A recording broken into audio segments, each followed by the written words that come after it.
Okay. Good morning, everyone. Hafaday Zantiro. Thank you for joining us this morning. The Senate Standing Committee on Resources, Economic Development, and Workforce, also known as RED&W, is here today to obtain status updates from the Department of Public Lands on public land leases for all 3 senatorial districts. At this time, I would like to inform the public that this committee meeting is being streamed live on the legislature's Facebook page and YouTube channel. I would also like to ask everyone before we begin to please silence your electronic devices to minimize any disruptions. I am Senator Karina L. Magofnia from the 3rd Senatorial District, chairperson of the Senate Standing Committee on Resources, Economic Development, and Workforce. Before we begin our order of business today, I would like to recognize our Legislative Bureau support staff who are assisting us today. We have our legal counsel, Antonio Villa-Gomez, our senior legislative assistant, Jolene Duenas-Tagabuel, our IT, Mr. Jonathan Diaz, and our Sergeant at Arms, Mr. Benjamin Terlahi. I now call this meeting to order. Today is February 3rd, Tuesday. It is approximately 9:14 a.m. here at the Commonwealth Legislature, Capitol Hill, Saipan. LA, please call the roll. Thank you. Senator Ronnie M. Cowell, Present. Senator Manny Gregory T. Kostru, Senator Francisco Q. Cruz, Senator Karina L. Magofnia, Present. Senator Donald M. Manglonia, Senator Paul A. Manglonia. Here. Madam Chair, 3 members are present, 3 members are absent. Thank you, Jolene. We have, with 3 members present, we meet the necessary quorum to conduct today's meeting. Let the record reflect that Senators Donald Manglonia will be joining us shortly, and Senator Ronald Cowell is joining us virtually from the island of Saipan, Rhoda, my apologies. And Senators Cruz and Castro are excused from today's committee meeting. Can I please get a motion to adopt today's agenda?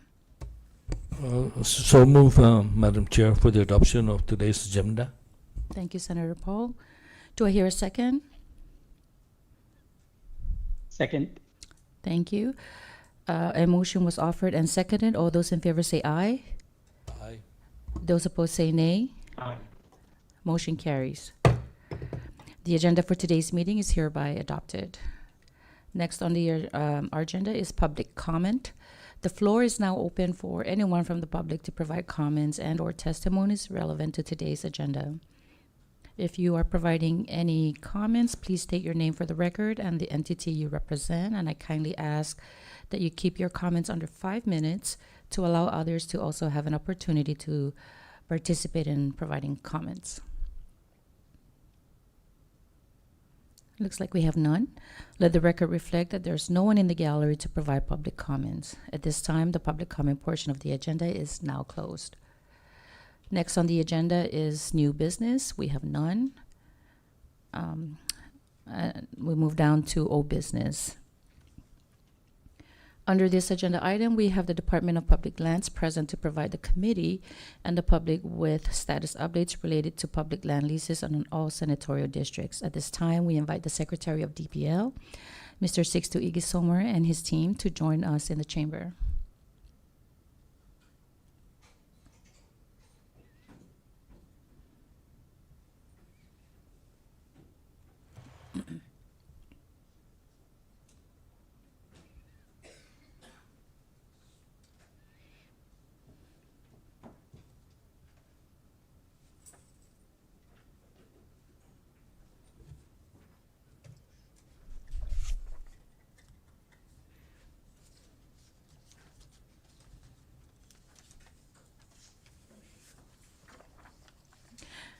Good morning again, Secretary, and to your team. I'd like to thank you for making the time to sit with us today so that you can provide the committee members and the public with status updates on existing public land leases and the vacant leases. So at this time, if you could introduce your team and the respective divisions they represent, and if you have any opening remarks, we'd really appreciate that. If not, we can get straight into the Q&A. Thank you. Undang Klina Sujus Masi, Senator Karina, Madam Chair. Zan loke para si Senator Po, and si Senator Calvo Gizaluta. Suzus Masi, Olomaya Mahiliso, for inviting Public Land here to be with you and to respond to any questions you may have from the documents that we sent to you previously, based on your letter request of information from us. And today I have with me our support staff. I have Miss Evelyn. She's the former director for Fiscal and Accounting Division of Public Land. She's now with Department of Finance, but since she's the expert at DPL on accounting matters, I asked I asked Secretary of Finance to allow her to join me today, so she's here. And also I have compliance here. Director Greg is out at the moment, so I have Mr. James here on compliance side. So they'll be helping me and supporting me and assisting me with respect to questions you may have on land leases or finances. And of course, I also have a support team from the back cheering us on. I have Bono, our grant writer, and Miss Tamara. She's our special advisor to public lands. And so with that, of course, I am 62 Igisomer, the current Secretary for Public Land, and I'm here representing the department on behalf of our Governor and Lieutenant Governor of the CNMI. Suzus Masi, Lesser Mamay, Lesser Anim, Buenos Dias. Sizus Masi, Secretary Igisomer, for your opening remarks. I guess we can go straight into the first item on the agenda, which is Mariana's Beach Resort. During our last committee meeting with DPL last October, it was reported that MBR violated a significant number of violations or sections on the lease agreement, which are very concerning. So we're here today to kind of follow up on those violations and see where we stand. And then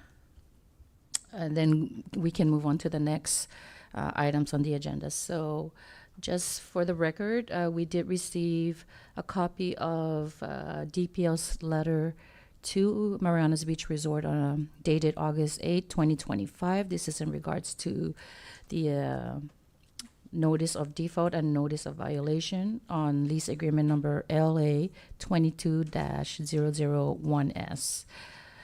The first item on the letter was failure to pay DPL's base rent pursuant to Article 5A.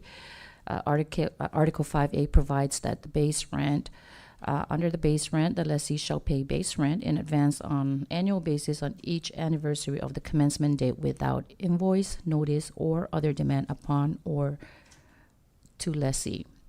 The lessee was in default of Article 5A of the lease agreement for failing to pay DPO in advance annual base rent as required by Article 5 for the period from January 1, 2025 to December 31st, 2125.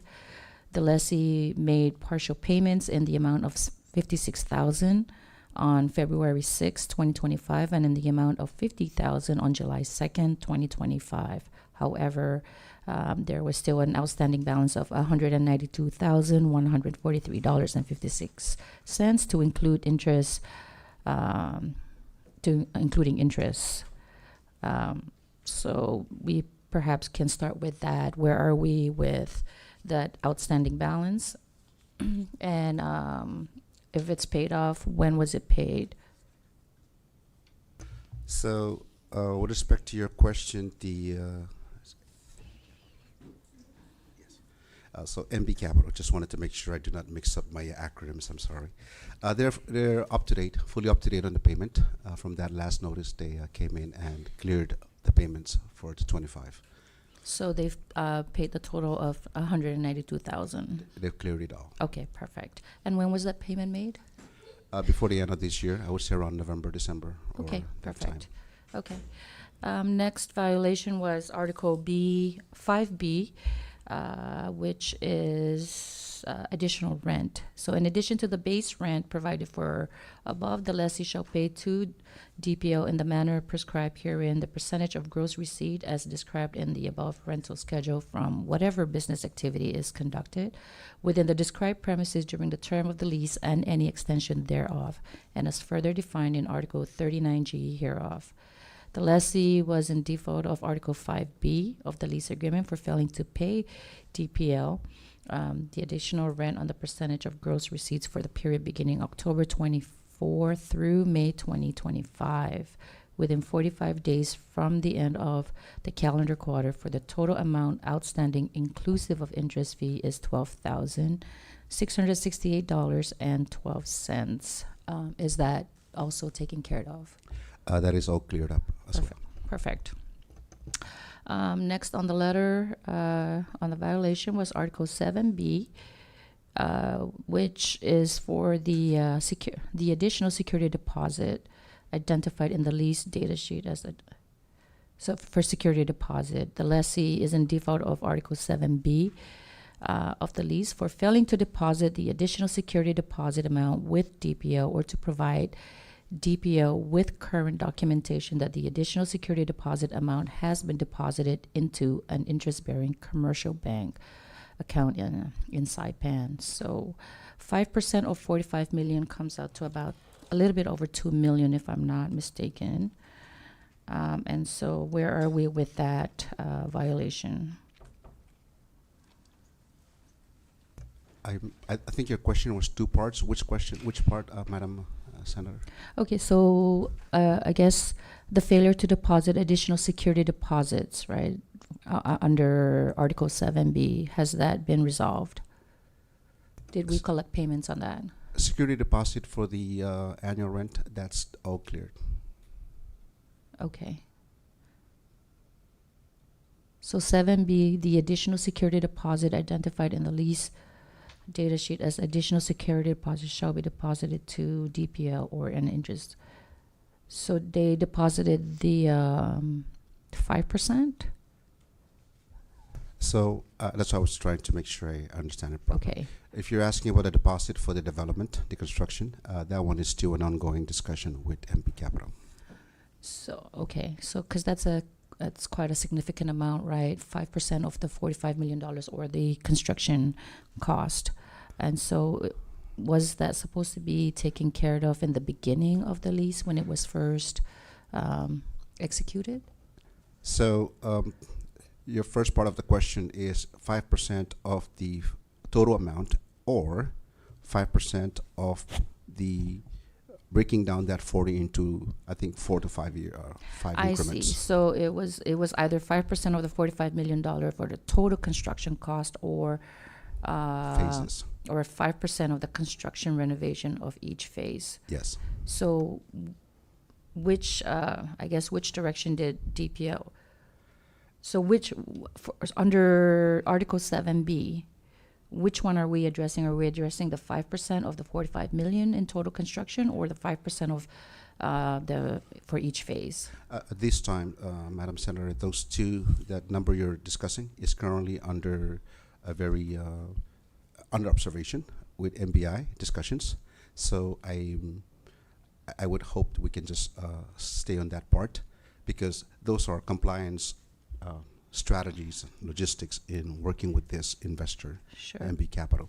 So saying anything further, I would think on my part in trying to work with this Okay. with MB Capital Understood. might compromise Got it. our leverage.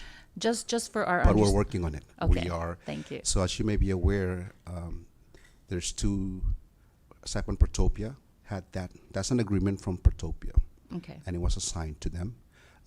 This legislature, this body, helped them out by allowing the reduction from 5 years to 2 years for an assignment to happen. So that occurred. So there was an assignment from Protopia to them. And so whatever transpired with respect to the transition of owning the lease agreement now by MP Capital, that is what we are aggressively working on to make sure we get collections from them and make sure that they are in full compliant. At this stage of time, I would say that MP Capital generally is not in full compliance. They are in full compliance with all the payments. They're up to date.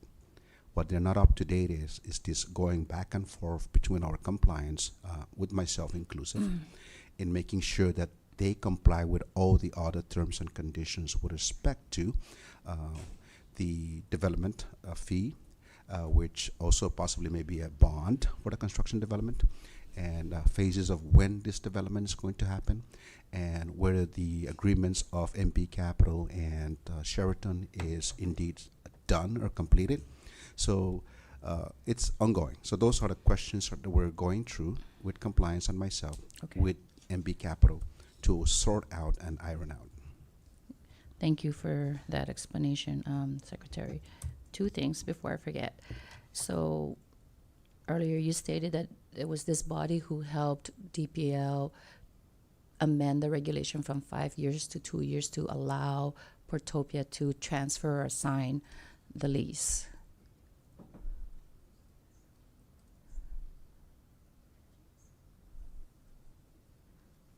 At this time, I may have clouded my mind Okay. a bit on the source, but I could have sworn it was a policy decision making. So I will go back and verify whether it was a statutory. Got it. Thank you. I just wanted to clarify that Yes. because I don't recall Yes. DPO bringing that amendment to the I'll take it legislature. back. Got it. Okay. And then second of all, just for the purpose of clarifying and understanding, because of this violation with regards to the security deposit, typically when a lease is executed, I would assume that the security deposit will be transmitted over to DPL upon execution of the lease. Normally, there's in that lease agreement, it occurs after the lease is signed, Sure. when, especially if the designs and the construction phases are not yet stamped by the architects, engineers, and there's a lot of discussion. So normally it's built into the lease, whereby they're given time thereafter. Got it. So in this case, I see that I haven't read the actual lease. I don't know what the intimate details are of the lease agreement, but it sounds like it appears that the construction are going to be done in phases. So my next question would be, was the agreement to pay the security deposit upon completion of each phase? Is that the understanding? Tazo Senator B, finut sa moro dito. That's a question. Okay, pues naswani nagi Portopia ni, Uh-uh. manaw ni lease, zagi magawit Hyatt. Uh-uh. Pero matsogis siya sa, pues, entalo public lands ni Hyatt. Okay. Sige ni madiskuti na debe non tsogis ti, pues, along the way, ilang ni Hyatt na prohuzong. Pues, eno siya na provision nun sa sangan gibandan percentage ni po, debo man na alum, debo man policy, security. Gimagawit ni, entalo public lands and Hyatt, eno siya. Okay. Lo, mananawat ti manafunazon sa stay Hyatt leleng niya na bayuzong. Okay. Bayuzong za sito, pues, public land na alulagwe, za ligo manusin yung penyo ni pro aligoji haji sinya malum. Okay. Za ti desisyon niya public land pro haji pro tsuli or sino haji pro halum. Hyatt na mo determine na pro adzik ST, MP Okay. Capital. Pues ani adzik ni, za gimagawa ni paraita, como unfan or hago fumahan, which is what happened. Unfan is still a lease assignment. Za maraba from 5 years to 2 years, pure po mana consigis ti zo masusedi.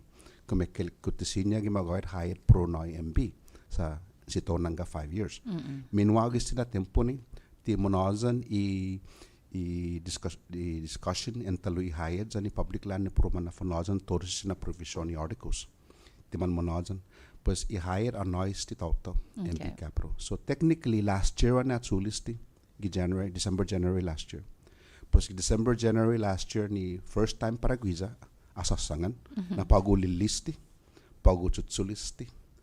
Za ijilelek ko na parago prewaza nago para kezu ko paguntutsuli lo debino una atan zon tsogi hafa pronsogi. Okay. Pues sti tauto ni lelengnya na ungen nei lo ani noi Hyatt afana disti tempo thousand at sogui. Ja pogun fe fesaju. Ina naiswe na parakezu lokwe. Lo debe no unatendi. Okay. Pues jigi ni muzognya gi enona i violation nin langus. Okay. Pues malum za aket sagi pro formation permission kosinya ben noi tempo. Za usanganya gwina i hafa unsasangan na rason ti lelekuna ba accepta. Lo debe no natan no chuli konizo mustaf literally. Za examina no articles kalmisti lisa serioso. Ngayon na po na posizo jan hafa para hunsogi na no development. I 40 million one time or para hunsogi by phase.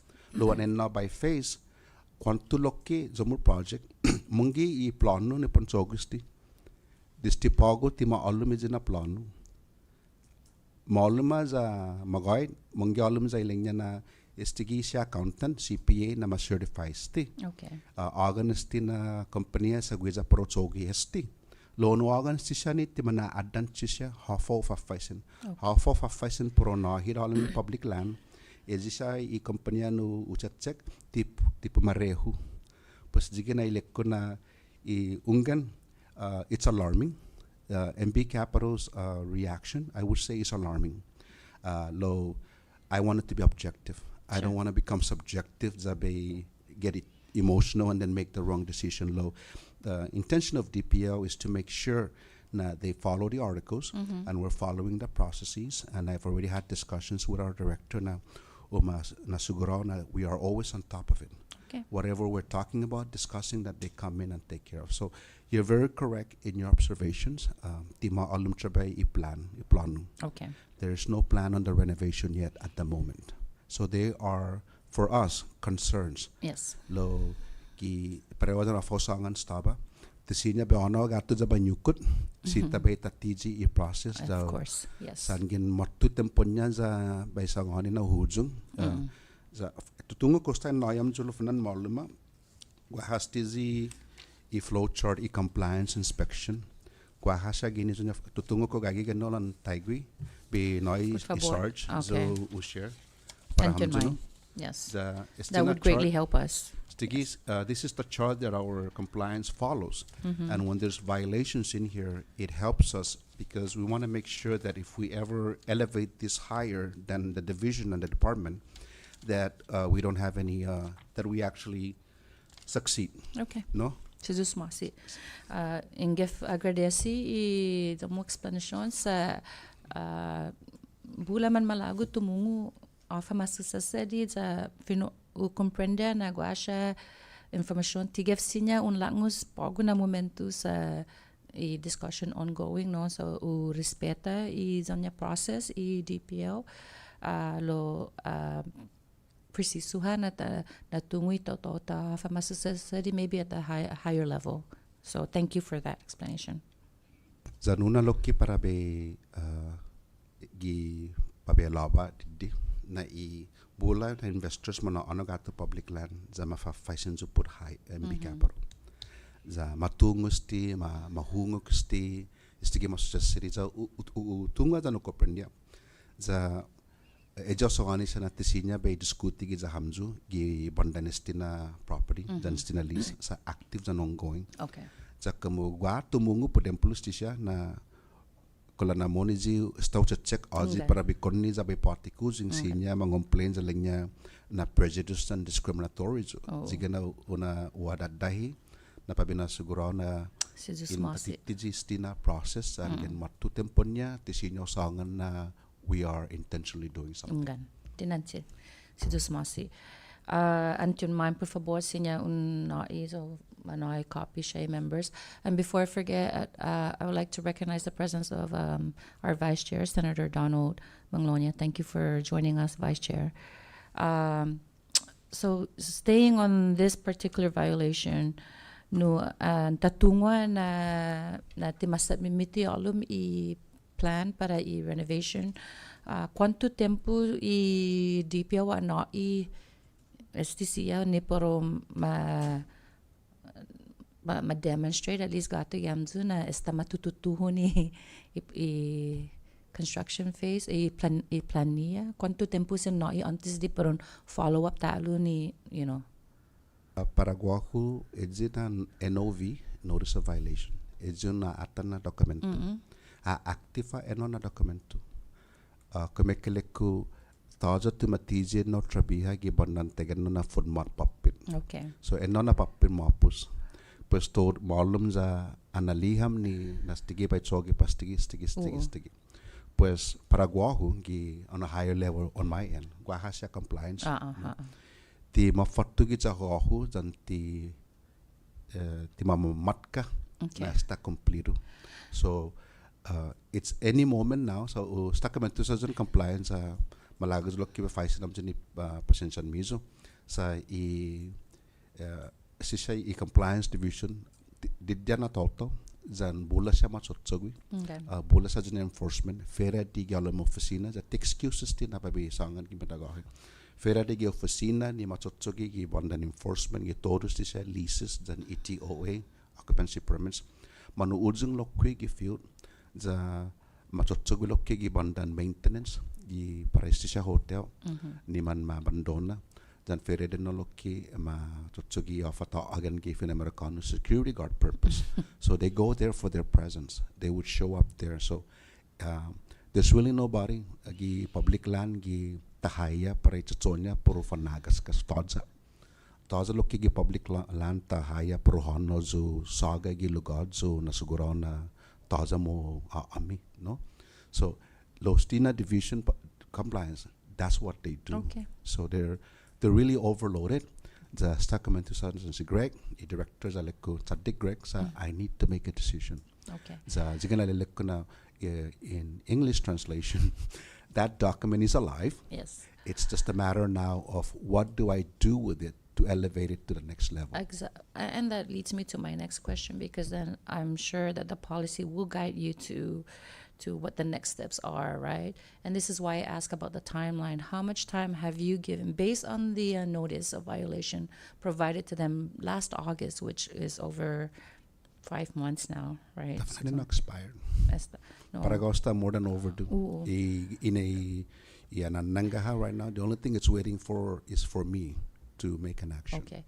Lo gi DPO policy kogwa gi policy pa gi regulation ni intatitizi na como in issue esti na violation quanto tempo antes de take next action sa importantes di sa desti January matsuli sa ani ta comprende na guasha timan aware finance at timaatan maulik no lo fino mo ti problemata no. Yes.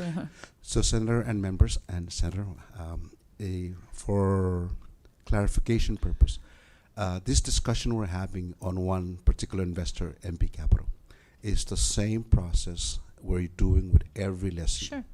We have the same issues with a lot of other lessees, given payment, non-payment, or not more so on development, because a lot of them are very small. But when we're talking like a big developer, this is the biggest, right? So we go through this process with all of them. In every NOV, there is a deadline already in there. So that deadline was satisfied, and in malum how lo tikamekalinya na 100%.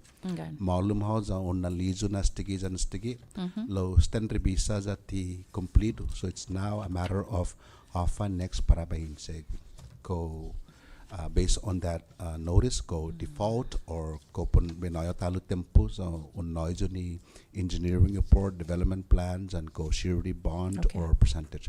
So those things are next to be discussed internally. Okay. So a decision can be made, but as much as possible, an objective decision that we can mutually take care of each other, take care of public land, and take care of the investor to make sure we're being reasonable. Yes, got it, Secretary. So we can move on from this particular violation. And antisa de bi faisin yotro na question.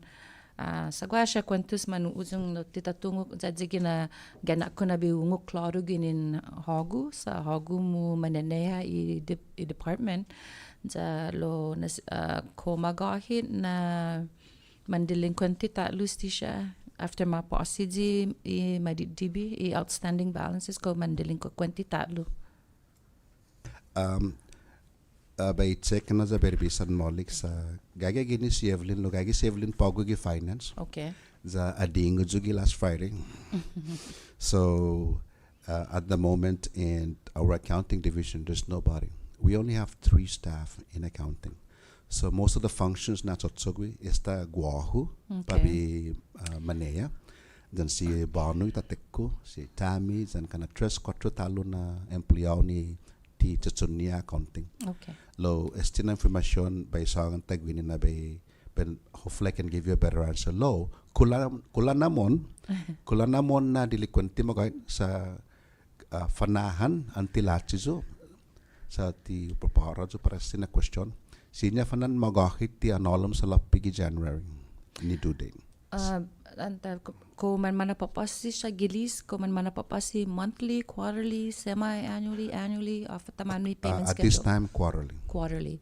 Okay. So, Udesidi na para quarterly. okay. Gimagahit gitodo list annually. Lo ini unaliam jo gistina dokumento no na halum gwagi ni executive order.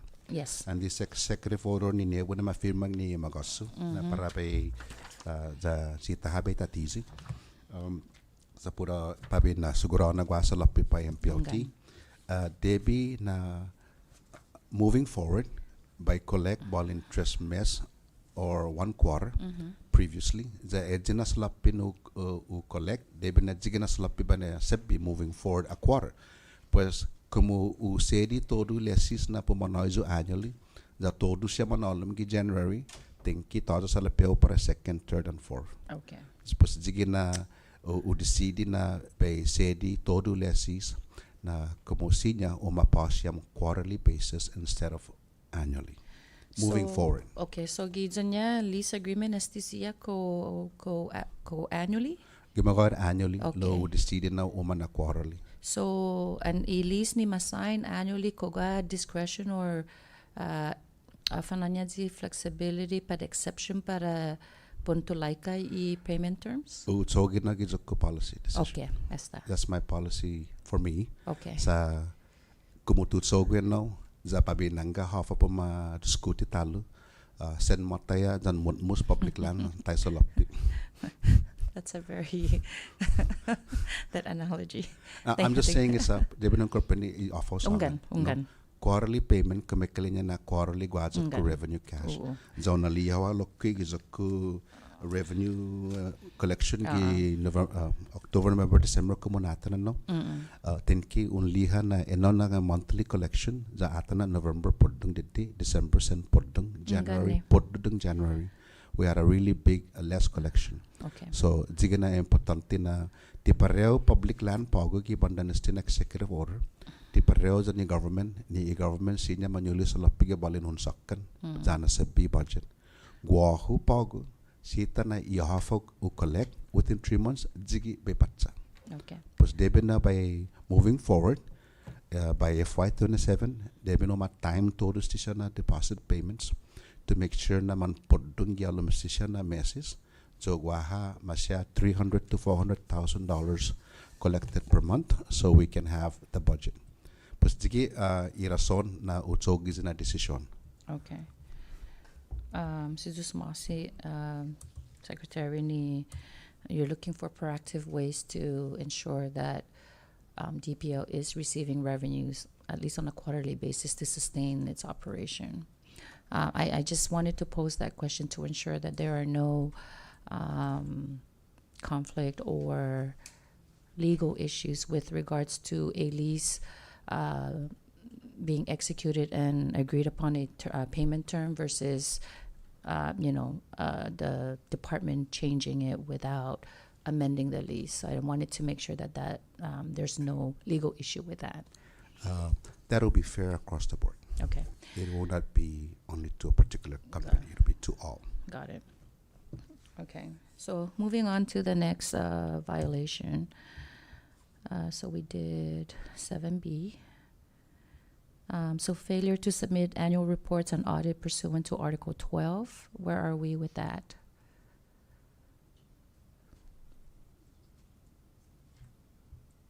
think that's one of the one I mentioned earlier na matugizo ni kata na ganin izo niya controller CPA na matutsugi. Okay, so they're in. Okay, so. And then obviously, stone songan na tarbiyati ma-provide conceptual drawing, no? Then is specification. Okay.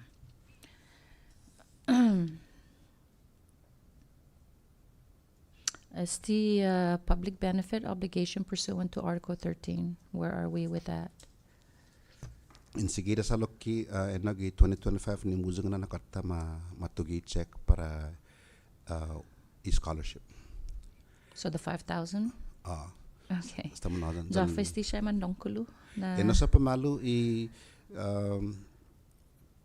puri tigogo gua tempolo in tatsage monusinyo ibandan real estate taze director gi real estate Okay. puro acting at the moment Okay. za podempolo henno ibandan release compliance kuma hando no public benefits za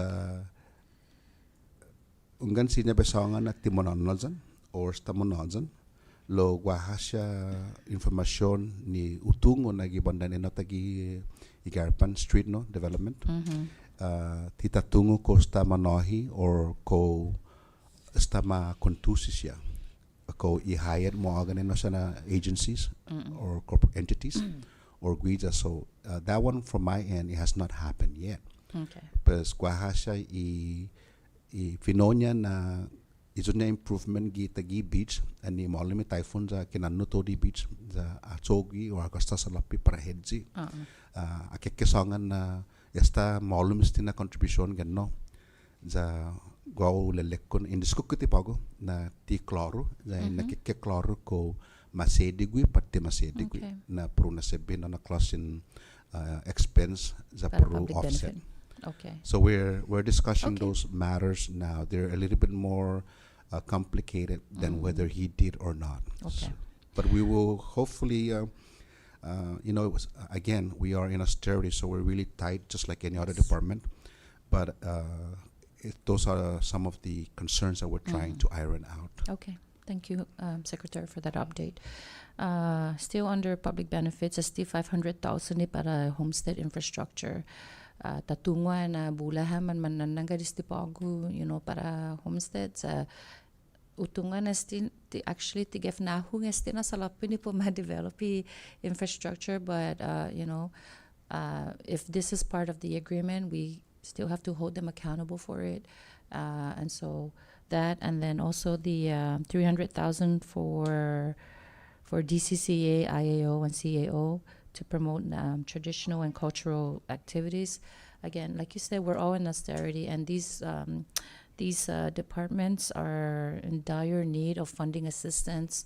They continue to request funding assistance from SNILD, which we try to accommodate as much as we can. It is important to continue to promote and preserve our culture and heritage, and so this is why I'm asking about these.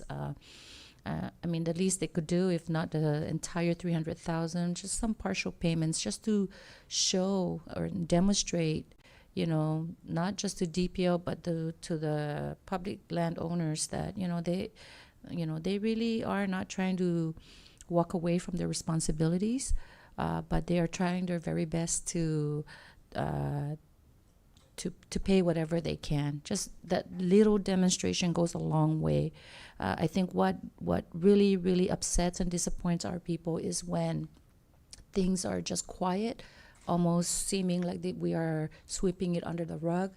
And, but I think a little effort goes a long way, and communication is very key in all of this. So if they are experiencing financial hardship, all the more reason why they need to share that, right? So that they can get the support and possibly sympathy from the community to better understand their situation. But I think it's important that they demonstrate that they are trying their very best. So to keep us in the dark or to just, lack of communication, I think that's very detrimental to them. But anyway, that's my opinion. At this time, I will open the floor to any of the members who would like to ask questions or follow up. I recognize Senator Paul. Thank you, Chairwoman, and thank you for holding this very important committee hearing. Thank you to Secretary Sixto and the staff members that are here, helping us out on updating the legislature on the status of its public land that are being leased, especially the big properties that several companies over the different islands are leasing today. So si just mention na presentiam. But sticking to the first item here that we're discussing on the Hyatt, the regional Hyatt Hotel, I just want to, before asking my questions, clarify to the public that the reason why we're asking these questions, in particular with the former Hyatt Hotel, is because, as you mentioned, Secretary, in 2022, it's not the legislature but the governor, the administration, actually allowed for the amendment from 5 years to 2 years for the allowance of the transfer or the assignment of the 2022 lease agreement by DPL to Portopia. And so in that, by allowing that, the government pretty much told Portopia, go ahead and assign to any company that you see fit that will carry on the intent of the original lease.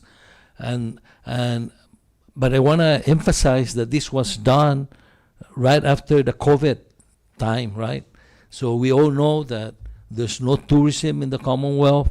We're at the lowest point in the economy, and this property become available.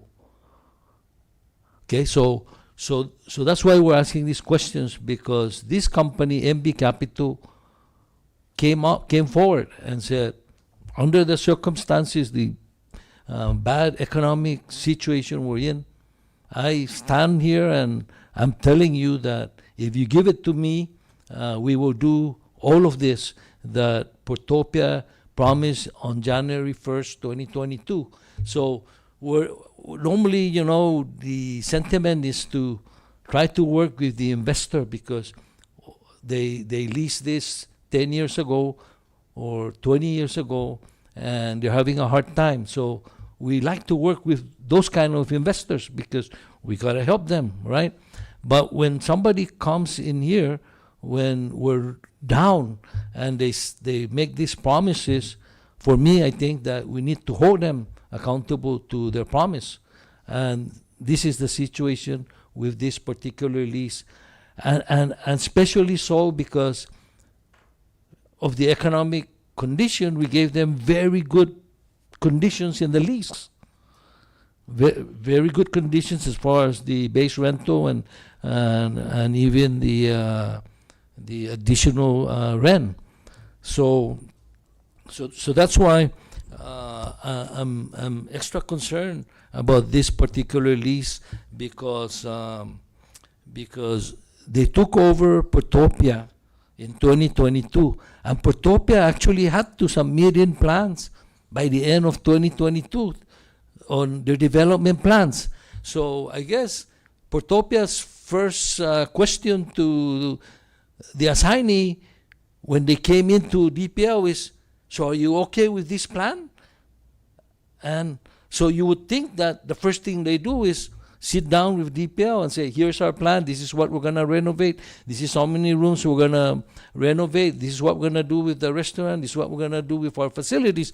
Those should have been answered since 2022 January, but give them a year, December of 2022. So here they took over in 2023, end of 2023. That's another extra year to come up with the plans, right? So you would think that the plan should have been taken care of. And I'm talking about the plan because one of the assurances that DPL has to hold developers accountable is the 5% deposit. So the chair mentioned about 5% of 45 million, which is the total construction cost. That's 2.25 million. Okay, so we can talk about the facing of the renovation.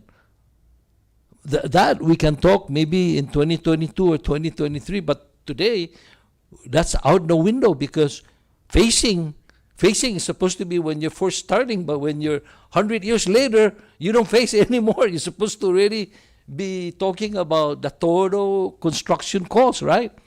So that facing is out the window. They should already deposit 2.25 million to show that they have the money and they're serious about working with us, partnering with us to continue the hotel.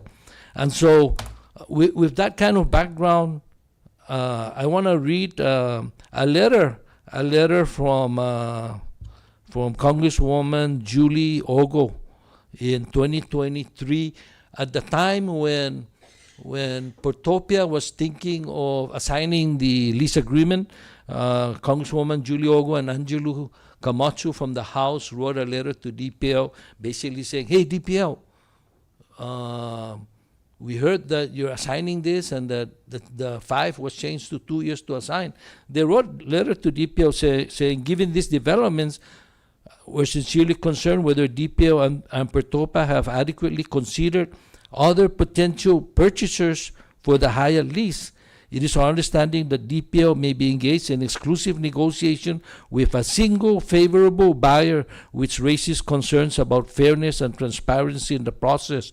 In exercising its best efforts to select a buyer, we urge DPL to give due consideration to all interested parties. So pretty much there was a warning to DPL already that, if they're going to assign, since we're allowing them to do it today, make sure that they at least be competitive and check who the best assignees, right?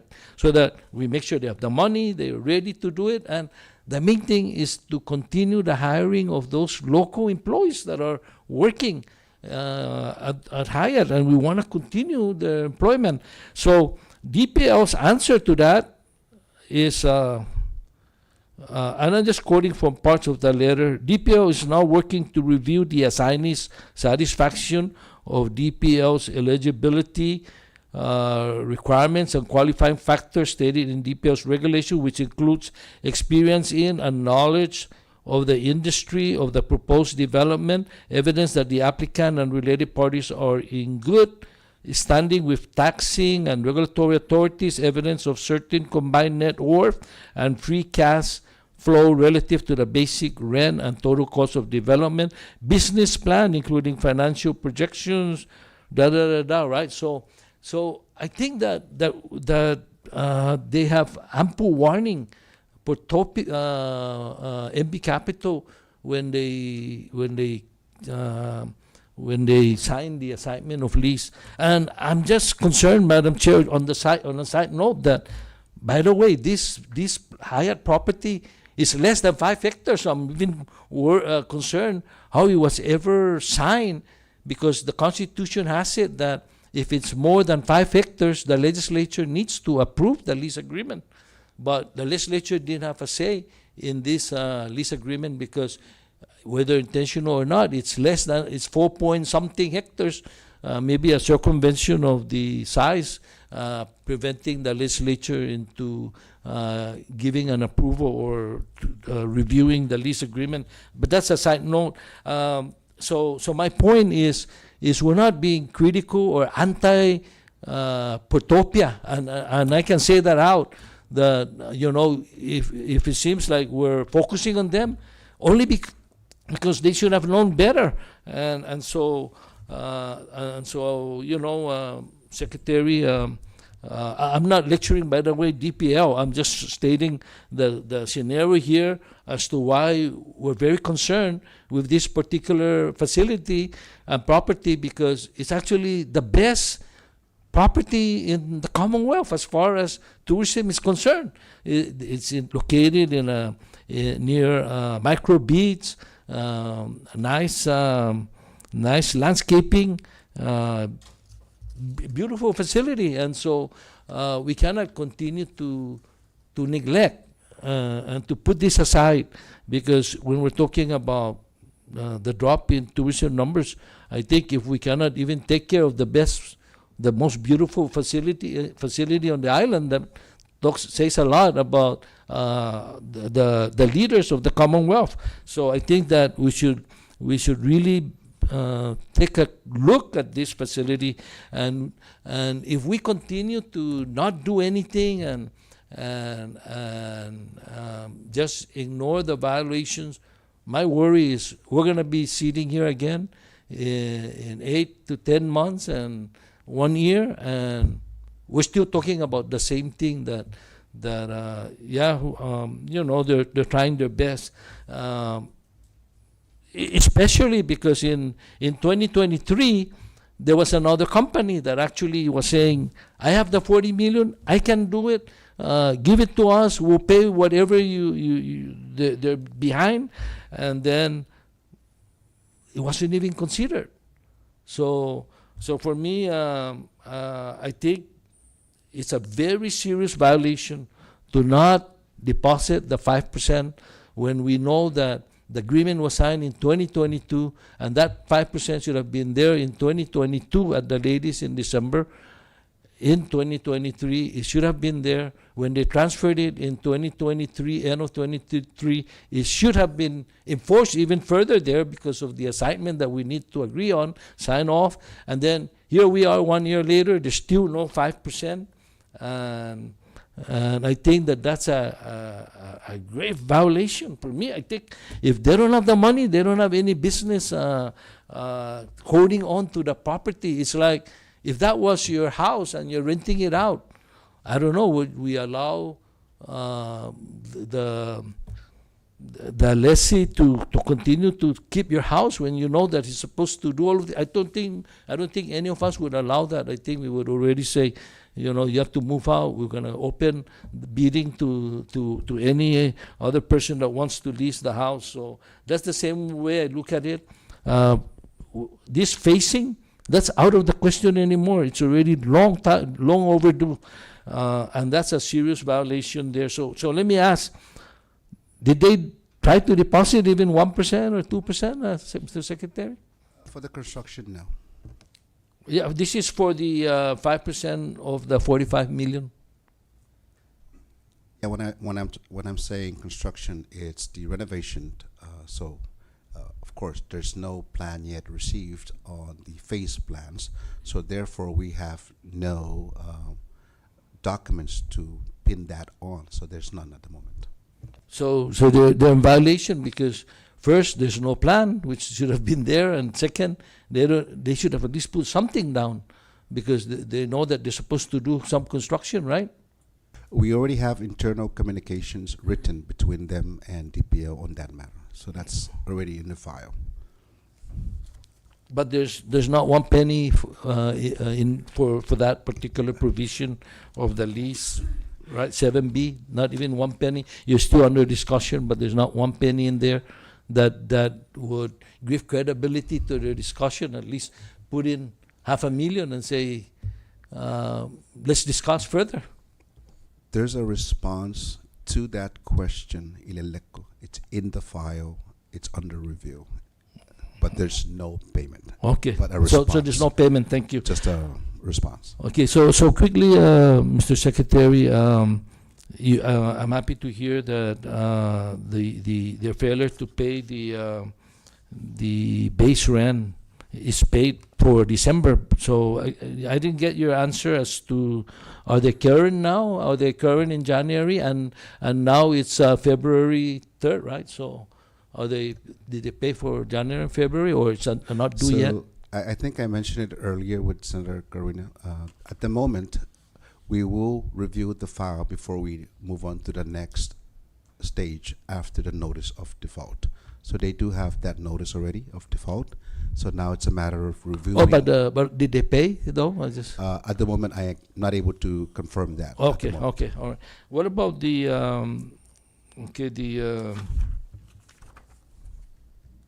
did they submit any? You said that it's under discussion, but they submit some kind of design, right? And renovation or design work. Did they submit something even? So based on the last NOV that we sent out, that was also a notice of default, no, James? Yes. So That notice, like I said earlier, went out, and so DPL has not acted on the next stage. And so what I shared with you earlier is a flow chart of what comes next. So the reason why the next stage has not been discussed or issued yet, as far as a notice, what's the next notice after that, is either a termination, right? That has not been done yet because there is an ongoing communication between MB and DPL. So you're asking a question, and I'm saying, Senator Natisinya Hopisa, where we will make a decision on what we do next. Just like the last meeting we had when we were discussing about what is DPO doing. So we stated that we are moving forward and we're reviewing our actions, and that's when the notice of default came out. So now we're at the stage of notice of default, which is written. Kemekaliku in rebibisa lodi communication and taluhami jan siha hafa anaholum hafa tenaholum hafa naskusu anasebbi pozigini be move to the next level, which is what is it? Is it going to be you are cleared, everything is okay, or what's that? No. Secretary. Secretary, on the next question, this public contribution, the 500,000 to fund homestead infrastructure and 500,000 for the Garapan revitalization project, no, then it is 300,000 para community and cultural affairs and indigenous affairs. Was this in the original contract for Protopia in 2022 when it was signed? Kumagagi pasungan. Oh, so they're there. Taza malum nuevi galum assignment. Whatever Manoy Protopia. Was just Parewa. so there again. I know my concern, Secretary, because when DPL actually signed off on the assignment, they should have already, at that point, it was 2 years later, they should have already at least have them committed to at least 20% of those figures here. But what we're hearing is of the $1.5 million that pretty much they haven't done any public benefit contribution. So yes, Senator, on behalf of our governor, executive, lieutenant governor, and Imanaholun Zigwi, these were part of those high priorities to take care of. And obviously there was a transition, senators, you confirmed me to go in there. And so this was like coming in and trying to restart everything. Todo non sa sasangan dinanchawa, giban the public benefits, the agreements. I mean, theoretically, technically, they no gua kattaw muzung ginin I public land lokwe. Jo sanganig wina stamanazan stamasa agreement pago na klaru hafa patatsogi pago ni ST public benefit. The most of the time from past experience of public land, ti mo involve DPO and sta noy lease sa pino umasangan na isaw niya public land. It's really now the lessee, depende gi hafa asangan protsogi gi public benefit, guiza pago execute. So normally those things are already in their proposals, what they're going to do. And every now and then when they check it up, the compliance, they will verify ko unopisti, ko natendisti, and then they will start answering. So at this stage, all those questions are very valid, very fair. And so it's, unless James, do you know if they paid the money already to CAO in your files or not yet? So he'll verify while we're having the session. So, dispensa y sinenteo gini, Mr. Secretary, I just want to let you know that when this was occurring, I personally took the time to meet with the Attorney General, and I don't go see the Attorney General, all the time, hardly, right? And I went actually to tell him that I have a very serious concern with this sale or assignment, and I actually asked the Attorney General to look into that so that we make sure that whoever gets it has the money and is the most competitive developer among those that we're proposing. And so that's why I just want to explain my sentiment to this particular, because I always consider Highlight the best property public land has, next to Rota Resort, Bonito Rota Resort. But anyways, is the public contribution, I think, something that that we need to really follow up, no? Pues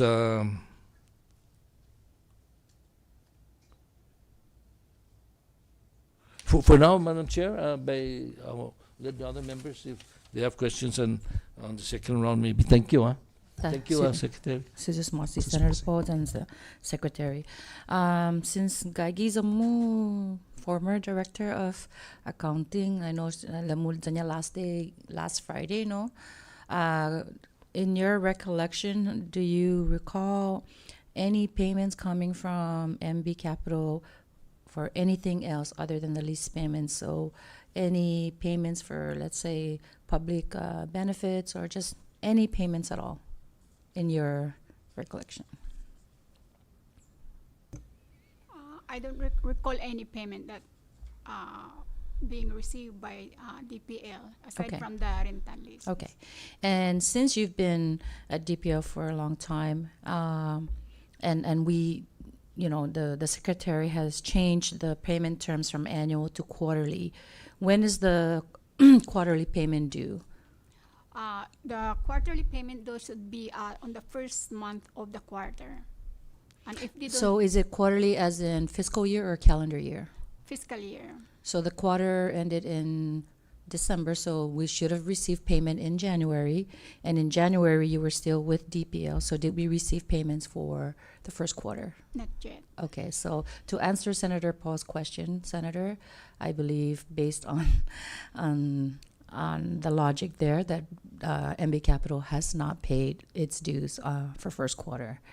Senator Donald, did you have any? Okay, recognize Senator Donald. Thank you, Madam Chair, and I apologize for Your Honor. coming in late. I don't know if I missed some of the information that I'm going to get clarification on.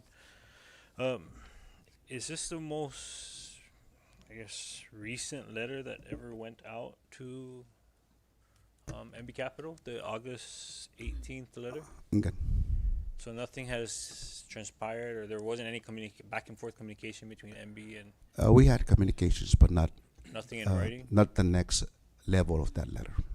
The next level, which I assume would be termination or Okay. cancellation, correct? Ingan.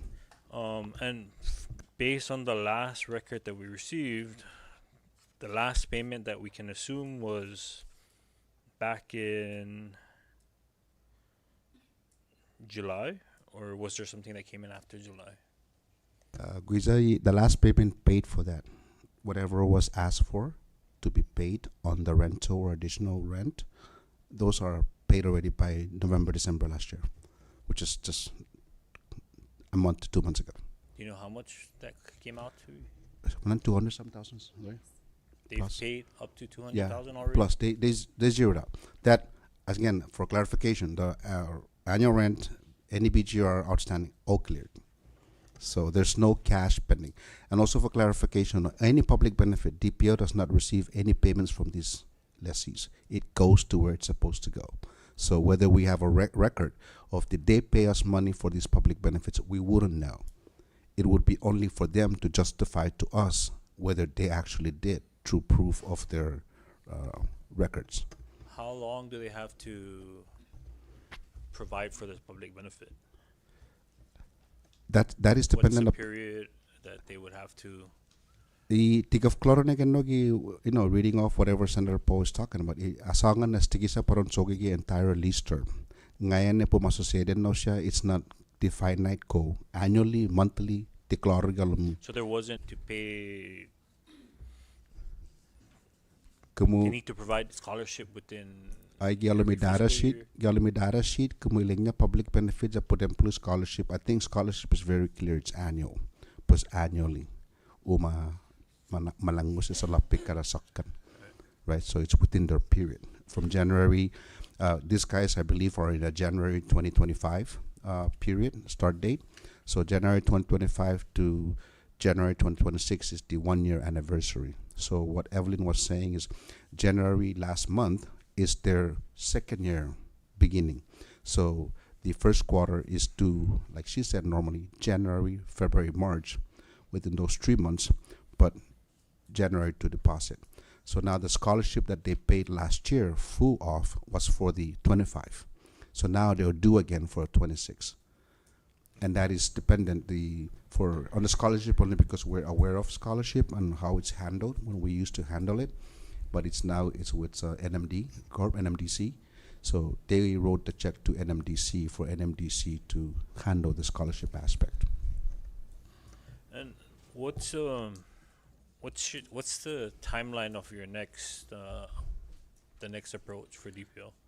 The next approach for DPO, in all honesty, as I mentioned, no, there was no reason for any delay with the exception of the austerity, the budget calls, the budget reviews, the transfer of all accountants out of public lands, and the collaboration of all directors in being very busy trying to play catch up to make sure that we still function by January and into February and March. So all that, there hasn't been really any solid review from my point, and I'm being transparent on this case. So what's the timeline? My timeline has been when I'm done with the Senate, which I was supposed to be done since 2 weeks ago, but we got into scheduling. But this is one of those like priorities. I prepared for this hearing. The next one will be to prepare for the budget call, at the same time to prepare to respond to the executive order for the governor and finance, and at the same time MB Capital. Aside from MB Capital, the other leases that we need to work on, Rota Resort lease, CK Canora, former Canora Resort lease. So those are in the priorities. Pues i timeline para guaho ti tizawa besangan Senator ko within 30 days blow tungan hasta usagan si James kini na inseguidas debe no ma-move para i next option. And offering the option, hopefully within a week or two, we can. But this is where we can set that priorities, right? Once you set a deadline, let's meet again in 30 days and let's see what the outcome is after that 30 days. But if we continue to wait for when that next update is going to happen, we might come across the same issue that we're hearing today, which is you need more time, or there hasn't been a back and forth communication. But is there something that you can guarantee with the committee that you may or may not have something by end of February? I will not commit that, Senator. All I'm saying is I will jump on it and get to you. The reason why I'm not committing, Senator, is I have a lot of issues I have to do in the department. I can safely say if you want to call the meeting in another 45, 60 days, I'll be here. And I'm hoping, similarly to the last time I was here, I came in with a decision on what was to be done on MB. There was nothing done on MB when I came here last. We had something done. The next one is, it's not as easy. The next thing you see on your flow chart, you can see what's next. No, lo binasugurahan na utsogi that the senior paisangan sa nsita halukis ti siya division of compliance. MB is not the only one they're working on. They have to clear all that out. No, so I'm not coming here with an emotional plea for excuse, but at the department, we're doing our best to do as much as we can, and MB is a priority. And I will do my best, and I cannot say next week, Senator, lo, in alignment to what you're saying, sensinya, lo, monyo zibe sanga sa kamuti masa, pues, go talk about. I can assure you that I will do my best to get something for you. And thank you for sharing that. And, I guess the frustration just comes from having been the chair for fiscal affairs and ways and means at the House. Like, we've never had issues with DPL in terms of giving DPL the financial support it needs. But here we are today. Is like we're hearing all these backlogs and. Senator, if I may, do you know what my budget is? $4.8 million is the call. 4.8 million was reduced to 4.4. Then we had to pay MPOT out of that 4.4 operation, 1 million. I'm down to 3.4. My payroll is about 2.87. I'm cutting it again to 2.5. Our people can't function. I have hotels to maintain. There's no money for vendors to clean the properties. These guys are doing it. There's no security guard for Canoa. 3-4-5 ba estama ammi Canoa.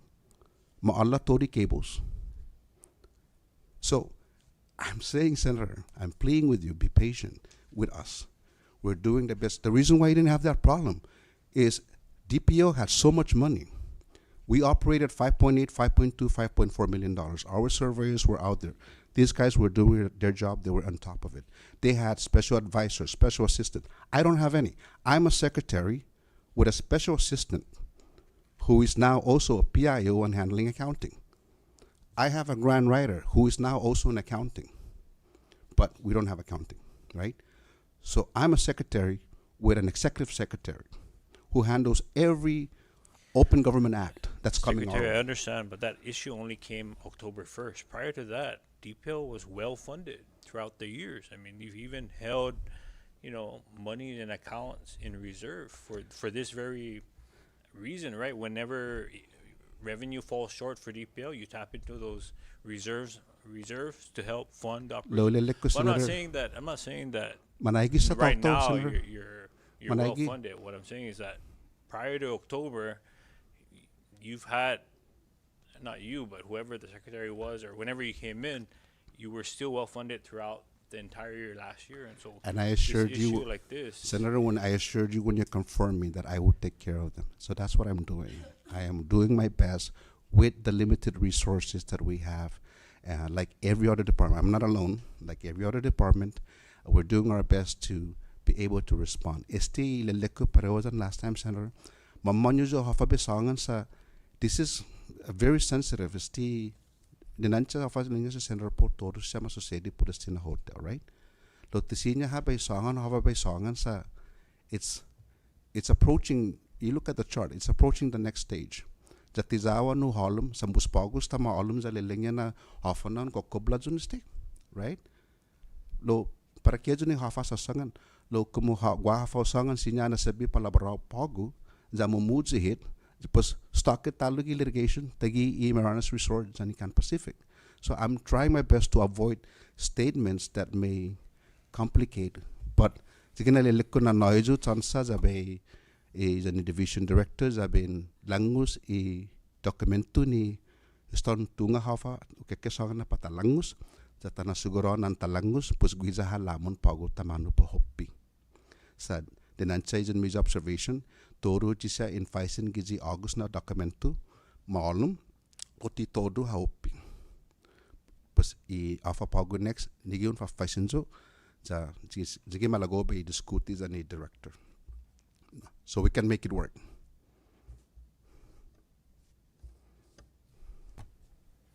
thank you, Secretary. Chair, at this time, I just request that, at least by end of February, maybe even mid-March, we set a deadline for any action that needs to be taken by DPL. I think once we set a date, that gives you time to plan for what's expected when we meet again, whatever date the chair decides.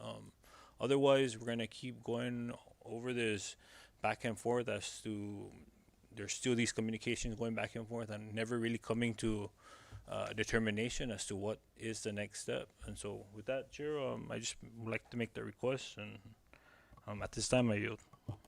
Thank you, Senator Donald. Duly noted on your request, and thank you, Secretary, for your responses back to Senator Donald. I think essentially what we are trying to make sure is that I'm sure, not CUC, DPL. I'm sure DPL has policies in place on how to address situations like this, right? So any violations, typically in a regular lease agreement, right? You have the payment terms, right? It's clear how much, when, and so forth. And then also if payment is not made, typically the landlord will allow the tenant to make the payment within a period of 5 business days, maybe 10 if the landlord is generous and kind. But typically, there's a series of events that occurs, right? And if certain things are not remedied or cured based on what the lease agreement stipulates, then typically the eviction notice starts to kick in. At this point, I mean, we didn't even know about the delinquencies from MBR for a while until people started asking questions, and we found out that they've been delinquent for quite some time. I think that's that was a really long time to be delinquent, despite what their financial situation is. And I think it's it's only right that we hold them accountable, just like with everybody else, and we have to demonstrate that we can't make preferential treatment, and I'm not saying that DPL is in this instance. It's the appearance, it's what the public sees, right? So if we're making exception for one lessee, the other lessees will may feel that they are being treated differently if that is the situation. I'm not saying that it is, but I'm saying that we have to stick to what the regulation provides. And if, I'm pretty sure that there's some kind of a timeline that's established within the regulation and policy to ensure that these types of situations are not prolonged, right? So I understand the severity of this situation, and I respect your request to kind of not provide too much information to avoid any potential complications in the future should you decide to take further steps. So moving along, recognize Senator Poe. Yes, just a couple things, Chair, before we leave this topic. Secretary, do you have any agreement or document with you that MB Capital has signed with Sheraton Hotel? I understand that at 2 occasions they had an event kind of celebrating an agreement to rename Hyatt Sheraton Hotel. So do you have any kind of document you can share with the committee as far as the understanding they have? You don't have an answer. So at the moment, the answer is they don't know, only because, and I don't know.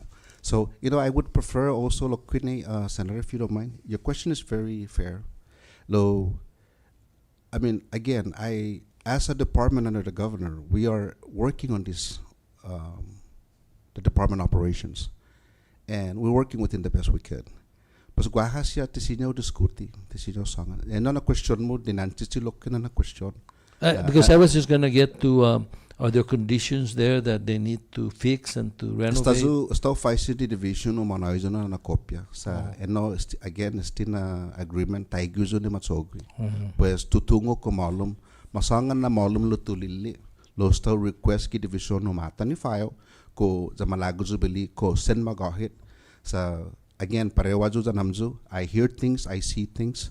I've met people, I've done my own fact findings outside of the department in trying to figure this case out. And so that's a fair question. As far as a public land secretary, I haven't seen that document, but I've requested for it to see it.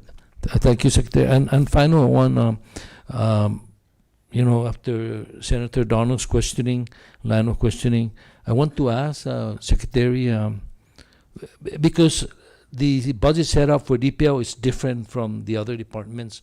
I believe, you generate revenues from the land leases and what have you, right? And then from there, we give you budget.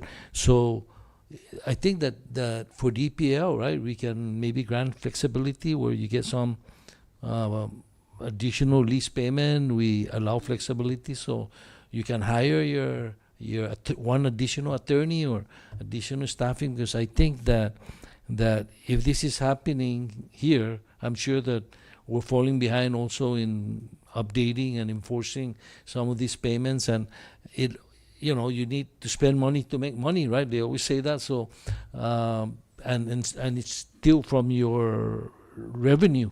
So can you work with the chair, maybe with the Fiscal Affairs Committee and the House counterpart, so we can address this? These are important matters, especially dealing with this big public land, right, that we have, and we're trying to get investors to open them, develop them, run them, and get them in operation. I think that to allow you is not a big ask, to allow you to have some flexibility in getting additional revenue so you can hire your additional legal counsel. Because I hear you, I mean, we're going to be here again, in 1 year and talking about almost the same thing if we don't get additional help for your department. Thank you very much, Senator. The governor has tasked me to do the best I could to make things work because of the overall austerity we're in the CNMI and economic downslope, along with finance. And so that's why, and I apologize, Senator, if I came out sounding bad, but all along in my thoughts coming here today is DPL, like any other department, we have a lot of holes in our boat. And I'm hoping that we talk about how to fix the holes. So just like you said, Senator, I only hope that the legislature can call DPL in, at least every department, and ask us, how are you doing? What are your problems? How can we help you? I would say that because right now I feel we're being audited. I'm being audited on how are you handling this? But it's an audit with no action because I don't have the resources. DPO does not have the resources. Contrary to what people think, we don't have all the money in the world to operate. We don't have reserve accounts. I made sure we took care of that when I met with you. And I made sure we sent every money under the governor's leadership directive to MPOT. They took all the money that everybody was saying was reserved. And with governor's directive, I made sure that was all sent. She processed it. We sent them all. There's no money left at DPL as a reserve. This executive order guaranteed that by February to March, I must send all that. And I must account for all that as a secretary in that executive order under the Constitution, fiduciarily responsible, which is very scary and I don't like it. Why am I given that responsibility? But I must.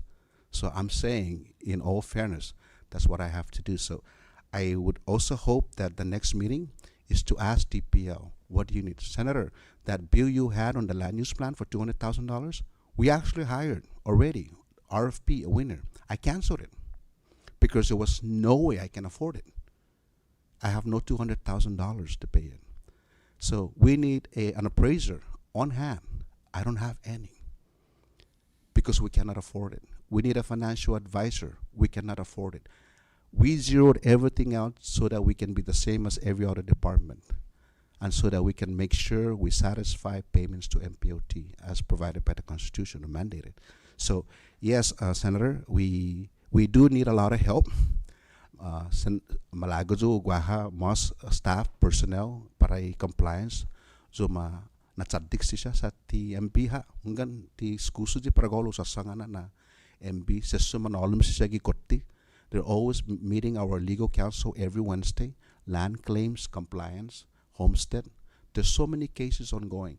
We have so many OGAs, Open Government Acts questions, and we have to satisfy them. And so, bulala za tililek ko na tusasangan sina para skusolo. We do have a lot of issues. And we're trying to fix them the best we could, and we're trying to. I came from a private company, so I like everything. Like you said, hey, director, if you're not done within 30 days, you're fired. I like to say that, but we're all trying to help each other. But yes, if you call the meeting within the 45 days or end of February, end of March, I'll come and hopefully we have a lot better variance on our performance than today. And that's my goal, is to always report a day better, if I may. Mrs. Masi, Secretary, we truly appreciate the background that you provide, right? Because it's important that we know the challenges that department is facing so that we can better understand where the department is coming from. But also, hey, budget season is right around the corner, so best time to list out all the needs of the department so that when we call DPL during the budget hearing, we can make notes of these needs. So before we move on to the next item on the agenda, I just have some follow-up questions. So the $45 million on construction that's in the lease agreement, do you know how that amount came about? There must have been some kind of plan to have an idea how much to spend on construction. Technically, so the question is, how did the 40 million come about? Yeah. Obviously, there was, I believe, kumutilatsa to Public Law 29-84, nima pasa ni para umarabaha I lease rate para renewals, Okay. I believe. And so, in those renewals and for reduced rates so that the rates are lower, the renewal lessees,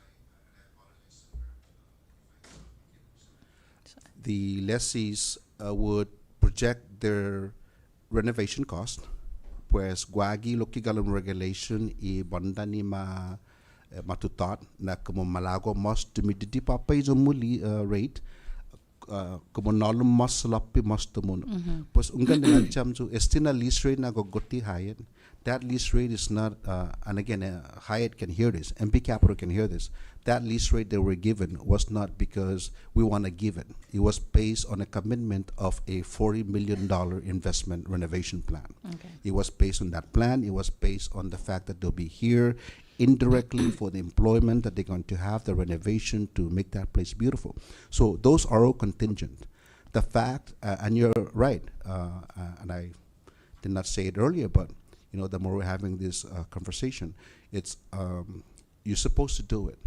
I gave you that rate because you're supposed to do it, and that amount you came up with so that you can garner a lower rate. So those things are all interconnected. Yes. So it's not a standalone. So DPO doesn't have any projections as to the $45 million? Matuna alum galum I proposal.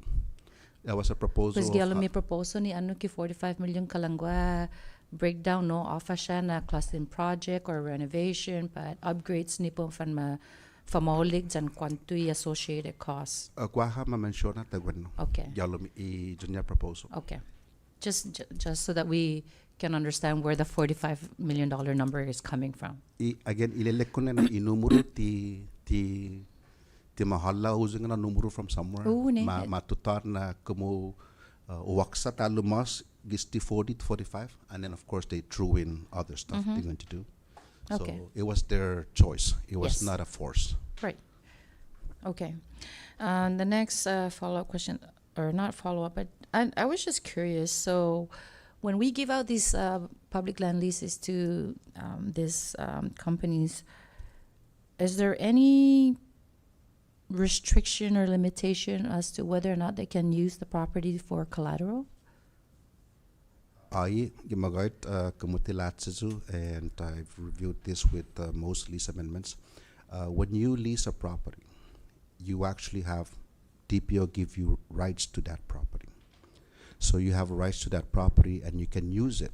And if I'm mistaken, AG can correct me if I'm wrong, but I know I've had this question with councils. Since you know nasebi as tagi mortgagee to mortgage it out, and use it as an interest. But of course, that's only authorized to a certain level. And I believe the kumugwaha moski naggagaw ni bangko na pro nahalumi kalonya moski hafa ginagagaw gilis, then that will require an amendment by the Attorney General. But generally, it's allowable. Okay, so I mean, essentially, no, antasasangan esti like muna sinya mortgage. Similarly, it can probably be used as a collateral when taking out a loan. The lease is the lease term sa tanong mo ni. It's already yours. It's yours for 40 years. So whatever that term is, when you go and you finance it, that's allowable within that area. I guess where I'm going with this, no, it concerns, for example, hypothetically, I experienced in the company financial hardship. Zagwads on your rights to the lease, this, based on what you just explained earlier. Mono za manazo sa lapi mono za usa I property puro mortgage, pa para I guess no collateral. Kumutya na funodsan I zonya term no I lease agreement za adzutya za mono. Fatu may manu I property zangin mo to I banko puro claim no na I mortgage pa di collateral. Finomo hypothetical, no? So Hypothetically. ni I banda din non na po Morgan si talok yung mga involve public land kung magwa intention mo. Ko requirement ni i property puro ma notisya i DPO na mausa i property po ma mortgage pa po ma. Si tatatan sa tan mas klaro ni. Okay. And we can look at that law po dem pulugi banda ni sublease, no? Kasi zini poron sublease si tisinon sublease high property. Si tan faisin ni DPO ko sinya be subleases di. Taki tenda galumi hotel or a restaurant, whatever. So those require, so similarly, if that thing which is a little bit lesser is required, I am sure that when it comes to financing, and it's ka senior nasebi, I'm sure that Lo afa i DPO regulation pat policy ko turisa ha po ma mortgage pa po ma collateral property. ilelek ko na ta hypothetically, no? Okay. Never mind the hypothetical already. No, we'll look at it. We'll look at it, Senator. Okay. I know Because that is a concern, right? And taliin as tamo strategos na kompanya, sinya ha usay I donya rights sa at least for whatever number of years, the mortgage but a collateral I property that jangin tia fulfill it is on a financial obligation guatu gi banku na ajoy salapi temporary banku tuli I property. So that's something to consider, no? That atan is that regulations that siguro na taputehi itanota. We'll look at the articles for that long-term lease. We've had similar discussions that I'm aware of that occurred on IPI a long time ago. And I know that we've had similar discussions with Attorney General with respect to assignment of properties to government entities whereby EDA and the federal governments are involved. And we had to make amendments to make sure we still retain our rights. Yes. I'm just putting it on the table right now for discussion if that's something that hasn't been addressed yet, because I really think it's important and it's very critical that we protect our land. Sa titatungo afa intensyon niya I tauto ni mulilisi tanota za de binata na siguro nagwa protection jangin sa kaso na ma usa no na klasin leverage, profan manyuli sa lapi. Next, tutungo ko DPO in charge nesti pa zoning lo nos esta megabar ma bring esti magigiz ako attention na destiny matuli property that's a sign. I'm pretty sure you guys have visited Mafnas Beach Resort since they took over until maybe once or twice at least. Jakumo malumo no gi entrance ginin talan malumo ni afafahan na sign ano ko Mafnas Beach Resort esti pat Hyatt pa sa sistema na tunok pa I sign ni Hyatt pues anon atan sikera dikiki na masyagi and gilobby and malumo matutugi Mafnas Beach Resort lo afa tutungo ko amzoy proprio na department ni porun zoning. Okay, pues sempre bin fafay sini zoning po na problema sa stamos ki 2 anyos manggagi guid sa distipagu nugana ba nyo li ishay tourist siga man malofam back and forth pues man mamaisin kogiza esti Mafnas Beach Resort sa toda side no pues polo za bitse ki zoning sa no siya I proprio na agency. Thank you, Senator, for that question, because even I actually, it's only like recently that I got to learn that it's called Mafnas Beach Resort. I don't even know the name of that hotel. I only know the lease name, but I didn't even know that it's called Mafnas Beach. So, but very good question. Yeah. But yeah, that's a zoning. Zoning should Esther, I will help take us that out, up with zoning. So, if we have Senator Calvo online. Senator Calvo, do you have any questions or comments for DPL regarding Mafnas Beach Resort? Thank you, Vice and Chair. Okay. I'd like to just thank you and colleagues. Very informative conversation. I'd like to just, DPL Secretary Sixto, just explaining your staff situation and, your compliance officer there, the accounting, department. And we're just talking about Mafnas Beach Resort. You can imagine when they did have the organization, the hot organization in regards to, revenue and how much, the request and ask is, it's very important to understand the financial distress that all hotels, especially the larger hotels, and the financial distress that is triggered by the air industry, by hopefully we rebound post COVID era. It's a challenge for all of us, especially when we do have the lease terms in place. And for me, I always consider it's just like weather patterns. Whenever you have a budget and proposal every year, the change in environment and conditions, conditions change over time. So the condition is the incoming influx of tourism, and with the continued decline in that, no wonder why we're in this lease term situation. These are uncontrollable variables that we all understand, knowing that we are to comply with the law and the terms and conditions that are in place. But I'm looking forward to the steadfastness in you and your team working with the legislature, that if need be, we are continually communicating with these hotels, the lease terms, how you said you're having talks, revising if necessary the performance, based on income and revenue. Where are we performing currently, and what can you offer where we're not chasing you or terminating you, because that's the least we want to do. We're going to start flip zero, and then we're going to end up going backwards versus forward. So if stronger compliance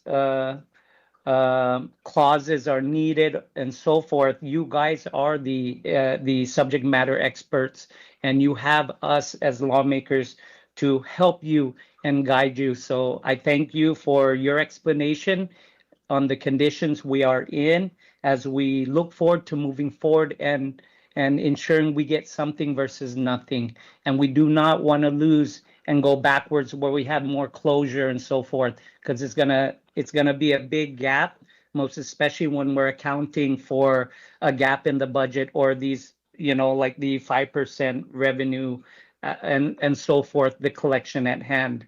So, Chairman, I just wanted to express my continued support and networking with DPL in these challenging times, and looking forward to where we at with the different terms and conditions, and as we move forward. So thank you for that, and thank you for your team, Sizusmasi, your Senator efforts. Calvo. We now move on to the next property, which is Mariana's Resort and Spa. As you're aware, and the public, the property has been vacant now for at least 3 years, 3 or 4 years, if I'm not mistaken, right?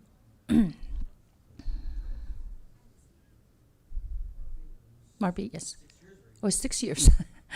6 years is a long time for lost revenue. Chair, you're referring to Canoa Resort? No, I'm sorry. I'm kind of like moving along. Oh. Sorry. I know that we have Canoa Resort on the next item, but in the interest of time, I kind of want to touch on Mariana's Resort and Spa, because that's one of the properties that has been vacant for a really long time, and that's revenues that DPL could definitely use. So can you give us a status update on that property? Thank you very much, Senator. So, as you are aware, the lease was drafted with ELAND on this, and it came to the legislature for your review and our concurrence. And the legislature, the Senate, did a resolution to deny or not concur. And the legislature, I'll just say it generally, I'm not sure, but the position somehow by the legislature is that if the Senate is denying based on the resolution from the Senate, then it's already a denial from the House, unfortunately. So we've been going back and forth with the court, and the last court decision was for the lawyers to figure out and work with the legislature, because according to the rules, the legislature must meet as a body and have a joint resolution. So joint is in there. And so I sent the letter to the Senate President and to the Speaker. Actually, not me. I asked the AG's office to be the one to transmit that letter and that decision from the court to this body, legislature, and I saw it. It was transmitted and sent to the legislature, requesting the legislature to make that joint decision, whether yay or nay. Because at this time, the court is not seeing your Senate-only resolution of nay as to be defined as joint. So just to be clear, the question of whether or not is one house enough to reject, would that suffice? And you're saying that that question was brought up to the court for a decision or I'm an sorry. opinion? Let me go back. The Mafnas Resort RFP that was issued 3 years ago, they filed a TRO against the CNMI government because they believed they won that RFP and it should not be awarded to anybody. So we went into court. Then the last secretary, Secretary Santos, worked with the AG in trying to find solutions. And they worked a new lease out with ELAN, Right. or agreed on one, and sent it to this body for the legislature to concur with that lease agreement from public land. So while there's a TRO, this came to you. So at this time, we're not able to do anything with MARPI. Based on the AG's advice? No, based on the TRO, it's in court. We Okay. cannot touch MARPI Resort. So the court is explicit in its order that in order for DPL to move forward with the property, that both houses must jointly reject or disapprove the lease agreement, if that was the... Let me generalize this because a letter was sent from the court to this body, so this body should review that letter. However, what I'm saying is DPL cannot move with the RFP with ELAN because DPL still at this time is waiting for a decision by the legislature in a joint resolution. Okay, So that's where DPL is. okay. And so because the issue came out that the Senate disagreed, Right. the case is not being whole on the discussion because obviously the issue is somebody else is saying, well, that's not true because it's Right. not a joint. So, and counsel, please correct me if I'm wrong here, but I think the statutory language that we relied on is that the legislature is required to call a joint session to approve the lease. It was quite silent on the disapproval, whether both houses is needed to reject the proposed lease. So we went under the assumption that because it was specific, that in order for the lease to move forward, that it does require a joint session from both houses if we are approving. So, logically, if one house decides not to approve, right, then the other house doesn't have to take action, or they can approve if they want. But in order to move forward and approve the lease, that is when the joint joint session is required. So, counsel, is that the correct? Senator, if I may, Senator, I apologize. We've Yes. had this discussion before, Uh-huh. and I've stated our position that we need a joint, and that if the legislature disagrees, then the legislature does a legal review on it. And so the AG has already transmitted a letter to the legislature. So I believe, Senator, if you don't mind, Okay. maybe the legislature should respond to the AG on that letter. Okay, I will check with the Senate President on that letter from the AG, and we will respond accordingly. So as of today, there's really no update on Mafnas Beach Resort because we are kind of stuck on that understanding of whether or not both houses need to call a joint session. Senator, I recognize Senator Paul. Thank you, Madam Chair. So let me ask you, Mr. Secretary, if let's say there's a joint session tomorrow and the legislature rejects it. What's the next step? I mean, are we still not able? Is DPL still not able to put out another RFP or entertain a developer in the facility because there's still an ongoing lawsuit? Can you explain about that lawsuit? So once the legislature acts in a joint session, pretty much there's no more lawsuit, right? I think the best answer we have, I'm sure AAG Allison would be hitting me on the head saying, don't answer that question. I will refrain from answering that. Right now, this issue is in legal. It's in the courts. Yeah, so basically what I'm hearing from DPL is we have no choice. We have to approve it to avoid a lawsuit. So I don't think that you can put the legislature in that position where if you don't approve it, there's an ongoing lawsuit, and the only way to prevent the lawsuit is for the legislature to agree on the lease agreement, which we don't agree. Former President, the answer is that's not what we're saying. At the moment, there's a letter from the AG to you. Again, I think it is best I refrain from saying anything else. I think the governor's council or the attorney general's council who's handling this case is handling it, and there's already a letter to your side. Okay, so again, I just repeat, Madam Chair, I'm just trying to understand. So let's say we disapprove in a joint session. Let's just say. So what's the next step? Where are we? The office niya besangan, kemudian disapprove, then ikui betugi kata jisa ja besangan siya na disapprove. Afa pamatsogi next, jani GTRO na kay koti tutungo.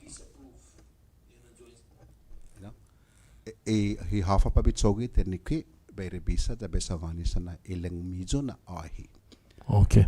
All right. So thank you, Madam Secretary. But can I ask if you're aware, Chair, because I remember in a joint meeting with the House, I did recommend then to the committees that jointly the Senate President and the House Speaker should sign a letter to DPL that because the Senate has passed a Senate resolution rejecting the lease, that we're not having any joint session, that pretty much the lease is rejected. Was that letter ever signed? Are you aware? Not to my knowledge, Senator. Let me ask this question then to our legal counsel, if that's okay, counsel.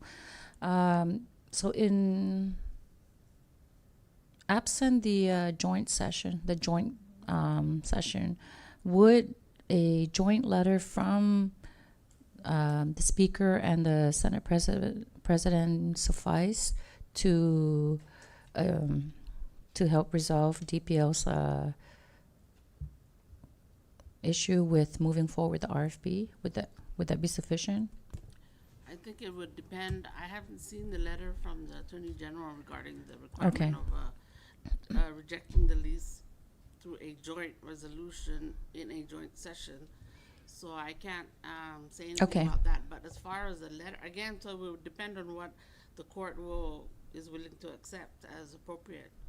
If the court accepts the joint letter, then it would be okay. But again, statutorily, there is no requirement that the lease be rejected through a joint resolution in a joint session. The only requirement is to approve the lease in that way. So to answer your question, it would be up to the court if they would accept it or not. Maybe a discussion with the Attorney General or DPL's counsel can help us with that. Okay. Thank you, counsel. Senator Donald, did you have anything for? Okay. Senator Calvo? Yeah.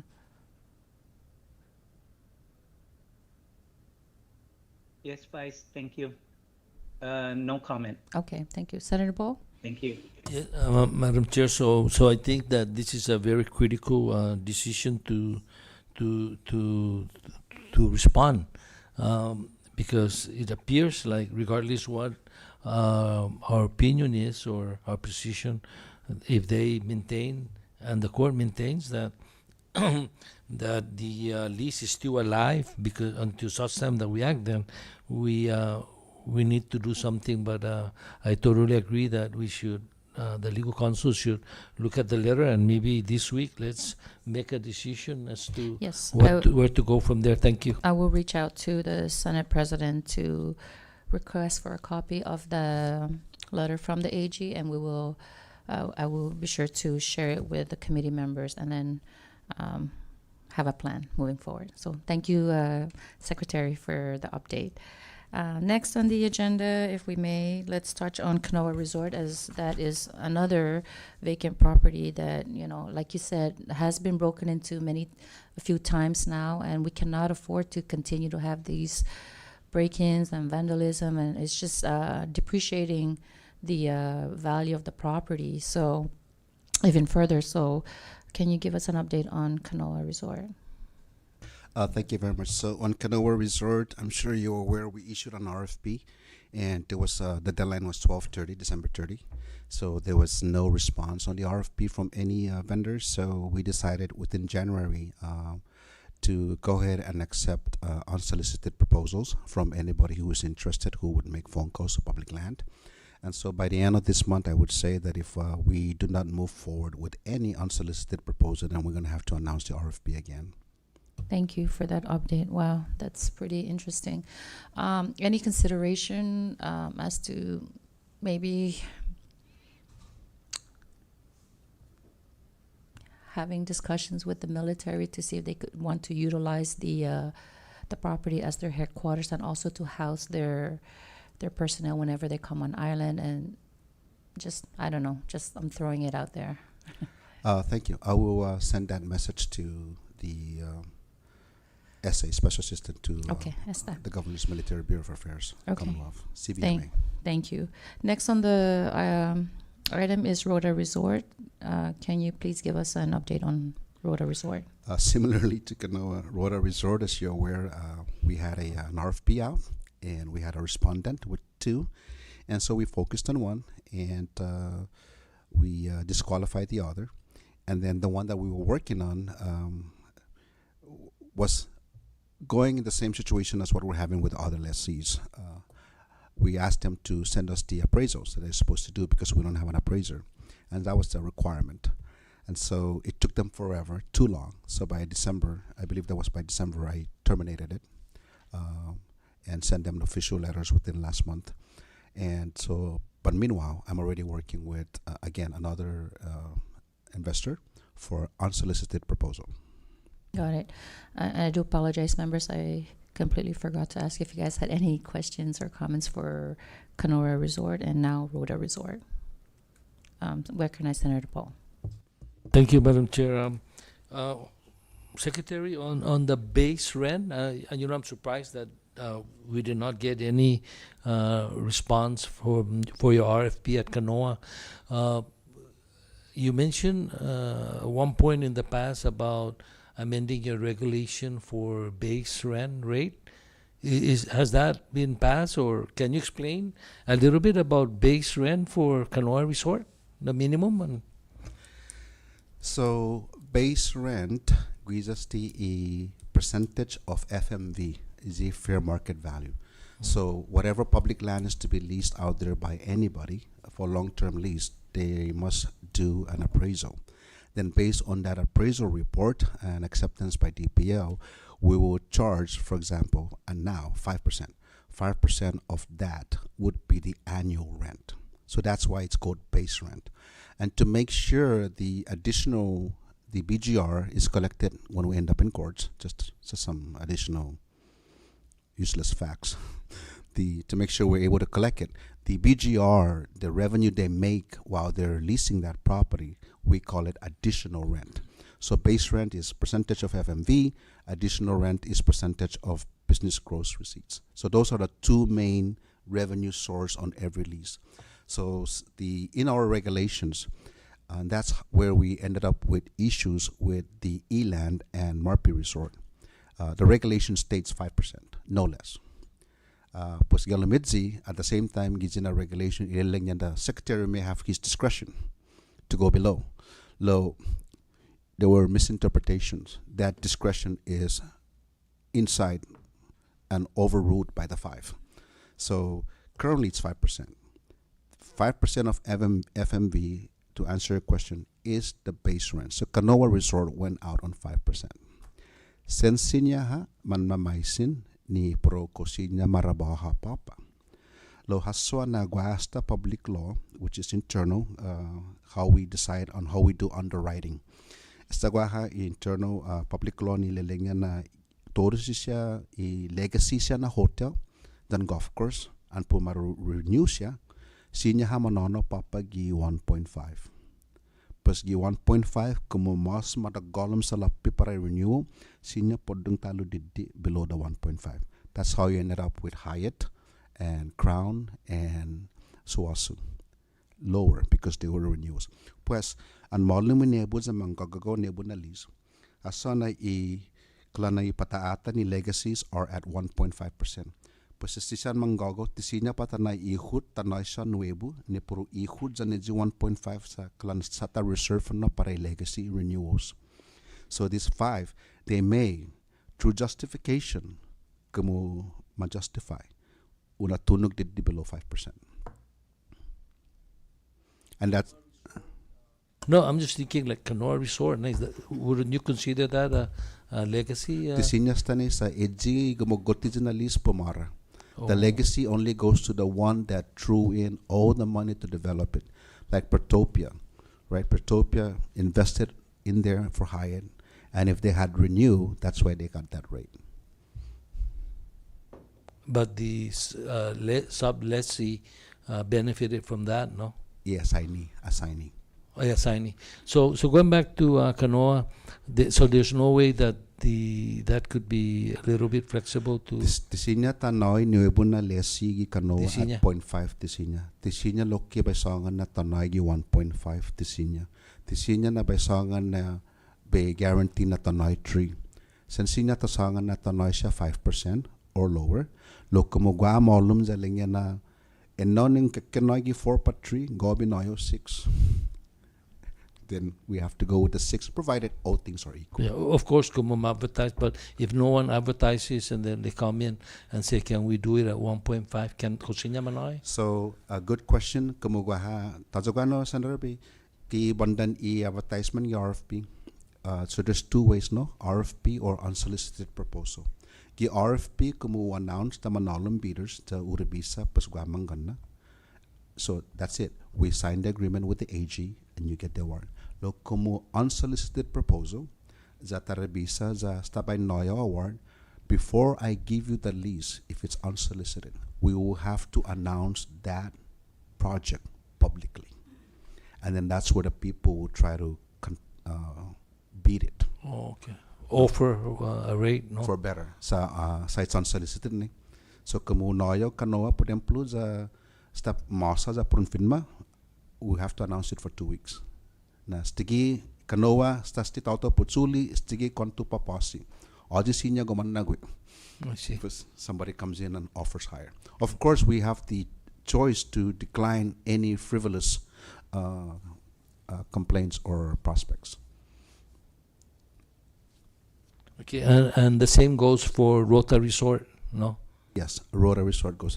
Same for any other property that, for example, the Rota Resort, the Kanoa, or any other public land that's raw out there, and we're offering it or somebody has interest in it, we will process the paperwork and the proposals, and before we sign agreement again, we need to announce it. Okay. If it's not an RFP. Senator Donald, did you have any questions for? Okay. Senator Calvo? Yes, just regarding the resort, in knowing that they terminated or the lease for the resort, was there a purpose in why they did not comply, knowing that they received the notice of intent to award between that time and them not complying? Was there a what would be the reason for them to not comply in regards to, the outcome? Thank you. Sorry, Senator, just to clarify, are you referring to Rota Resort or Kanoa? Oh, my apologies. Regarding Road Resort. Oh, okay. So if we're still on, Okay. All right. yeah, Road Resort. Thank you very much, Senator. So there were communications indeed between the notice of intent to award. So whenever there's an RFP and we do to underwriting ratings, we select somebody, the entity we're going for to work with to get the lease out, we will give them the notice of intent to award. So that notice of intent to award initiates a process for discussion and everything. And part of the requirement was for them to turn in an appraisal. So we work with them almost more than 30 to 45 days or more. So there's a lot of communication, and they never met the timeline we set. There were about one timeline, we extended it a little bit, and so towards the end we said no more. It does not look like these investors will actually turn in an appraisal. And I'm sure there's a lot of other reasons why the appraisal was not there, but essentially for me, we did not get it. So because we did not get it, we decided to move on. Otherwise, we might have another 2 to 3 months continuing down this path. And, as Senator Donald, you mentioned earlier, that, for example, Taguinig TMB Sigao delayed, then I will not move forward. So, we're getting better. So Rota Resort was one of them. But it wasn't Kanoa. Kanoa, I was up with a decision. Should I re-announce it again, continue the RFP, or should I just work with an investor? And then if I RFP, it's going to be another 2 to 3 months. So similarly with Rota Resort, Senator Calvo, we were not able to extend forward because we were pressed with timeline, and that resort needs to have an occupant sooner than later. Thank you so much. Thank you, Chair. I yield. Thank you, Senator Calvo. I now recognize Senator Donald. Thank you, Chair. So with that being said, you mentioned that there were 2 bidders, but you disqualified the second. Are you able to work with the disqualified bidder to rectify whatever issues there was at the time they submitted the bid and go that unsolicited route? Hungan. And has that already been is that being worked on currently, or? We made sure that we followed the RFP processes through that notice of intent, cancellation. The utsagi magoy manasinya pa be on got to get segundo, right, within the RFP, so that kind of removes all the bureaucracies. Lo estaban mujung siya kotta, so we had to we had to work through unsolicited route. Okay. And just one last thing, has there been any changes with your department in terms of now doing regular monitoring and I don't know, security through whether it be DPS or through other agencies to monitor the property? Paugotaza. Para iuna insegi para profession puri Rota Resort, right? Yes. Senator? So Luta, we hired on an employee to kind of support that route, and that employee's presence during the daytime. Any other with the mayor or the police going in and out, it's status quo. Okay. Thank you. Thank you, Senator Donald. Okay, next we move on to Managaha Island concession.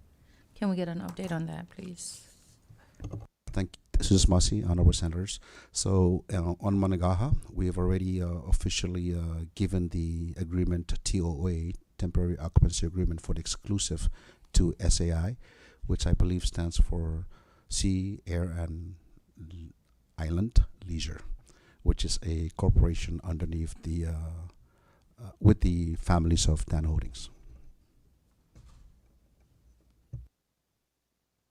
Are you able to share with us what the the details of the TOA, as far as what's the term, what are the payment terms, what are the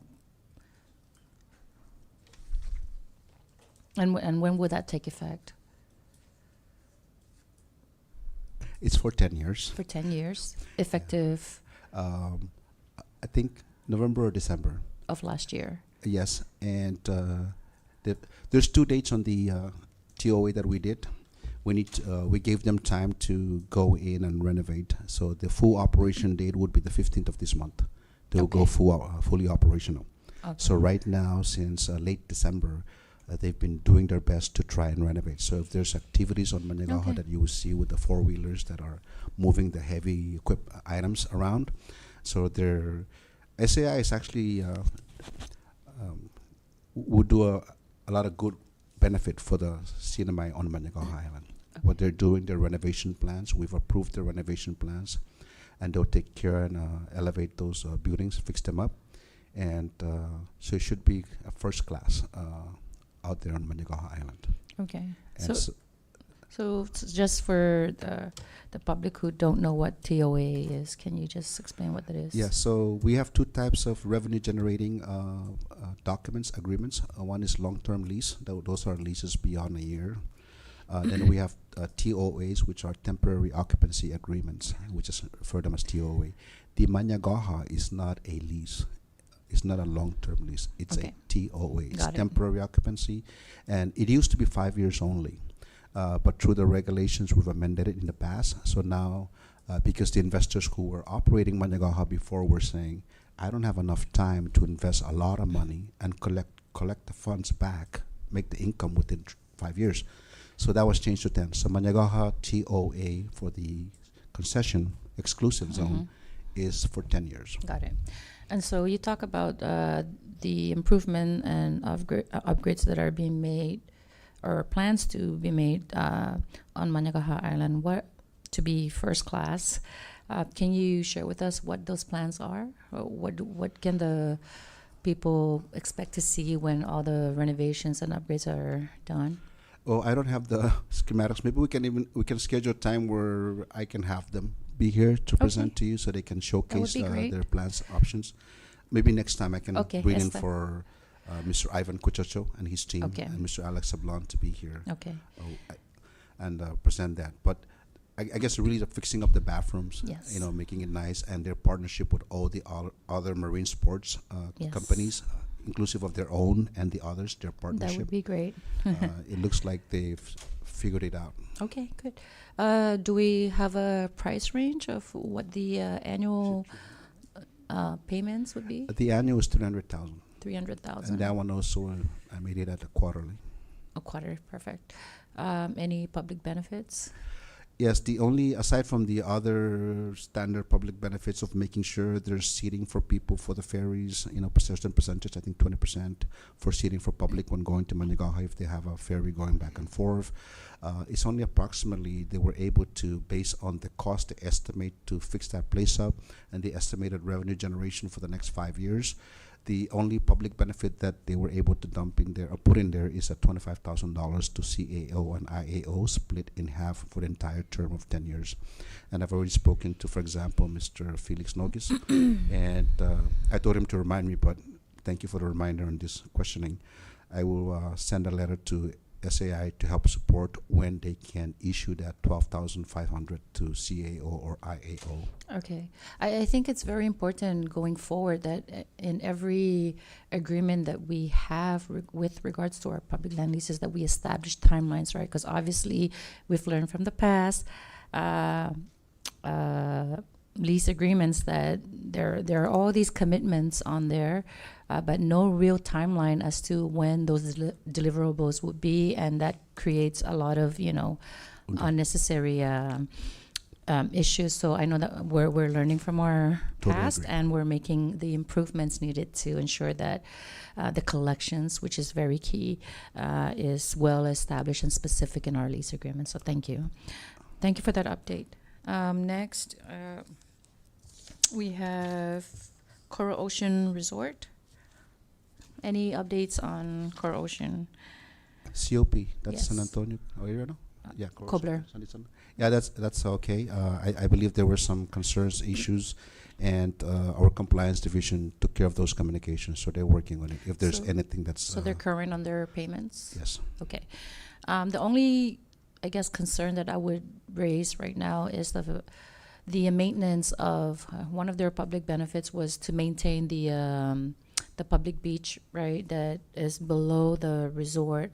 I believe the agreement was for Coral Ocean to be maintaining that beach park. And as we've seen in in the newspaper or on KSPN, the Department of Corrections actually used their manpower and resources to go out and clean the beach and maintain it, as well as the mayor of Saipan. And so the concern is that, they have this commitment on the lease agreement to be maintaining the beach, yet we are using our public resources to clean and maintain the beach for public access and for safety of our people that utilize the beach. So can you speak to that? Yes, thank you, Senator. I did see communication. I'm aware of the things that came out of this legislature on that issue with him, the mayor, corrections. And so our office got in contact with them, and so they were settling those issues and Okay, concerns. I'm just saying that if, because every year we set aside budget for them for their operations, and if they are using their resources to go and clean a place that's already designated for someone else to maintain, they are, losing out on those resources when they could be using it for the the actual properties that they're assigned to. So just, I'm hoping that that Coral Ocean would do the right thing and maybe compensate them for using up their resources to clean the beach, For the corrections center, are you talking about the corrections, right? or the mayor's office. For example, I'll give a shout out to corrections. Yes.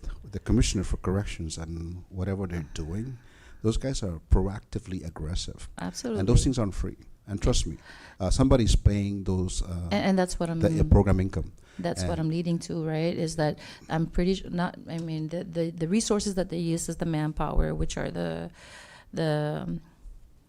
prisoners, I guess. But they would have had to use, their money, the Yes. corrections money to pay for the fuel for the bush cutters and whatever other stuff they use Yes. to clean the. They're very good, Senator. The correction, commissioner correction, we hear them all the time with the report to the governor. They're very proactive, very Yes. good. Nothing is free. Everything Yes. that they do, somebody's taking care of it. And if they do create that partnership with ELAN for that COP, awesome. As a matter of fact, even now we're working with them to give them the old juvenile detention in Cagman. They've already cleared it out. Okay. And And this is not in any way to take away the good work that they've been doing. As a matter of fact, I applaud them for the efforts and the taking proactive measures to ensure that the beaches that our community uses is safe and clean. I guess my point to this is that, because they are using their resources that was budgeted for their operations on a place that is supposed to be taken care of by somebody else, I think it's only fair and right that Elan, if they haven't yet, right, and with the assumption, okay, but this is great. If they've already created a partnership, this is what Elan needs to do. If they aren't able to maintain the property on their own, they should definitely work with other, whether it's a government entity or subcontract it out to somebody, because it is part of their agreement. So, aside from that, are they on track with their? I think they were supposed to make some renovations, or is that in the new lease agreement that we extended? Yeah, that'll be in August. Okay. By August. So far, then they're on track with their commitments. Yes. Okay. Next, we have the Saipan Country Club, and I believe that's the property in Talanlaulau or Talangkiza. Gagitatin McDonald's. Okay. I believe at one point in time, a sign note para CUC to use for their administrative building or for CUC to use. 3 years ago, Negagizu DPL, I gave it to CUC because they had this big dream and plans with federal grants. When I came back in, I took it back.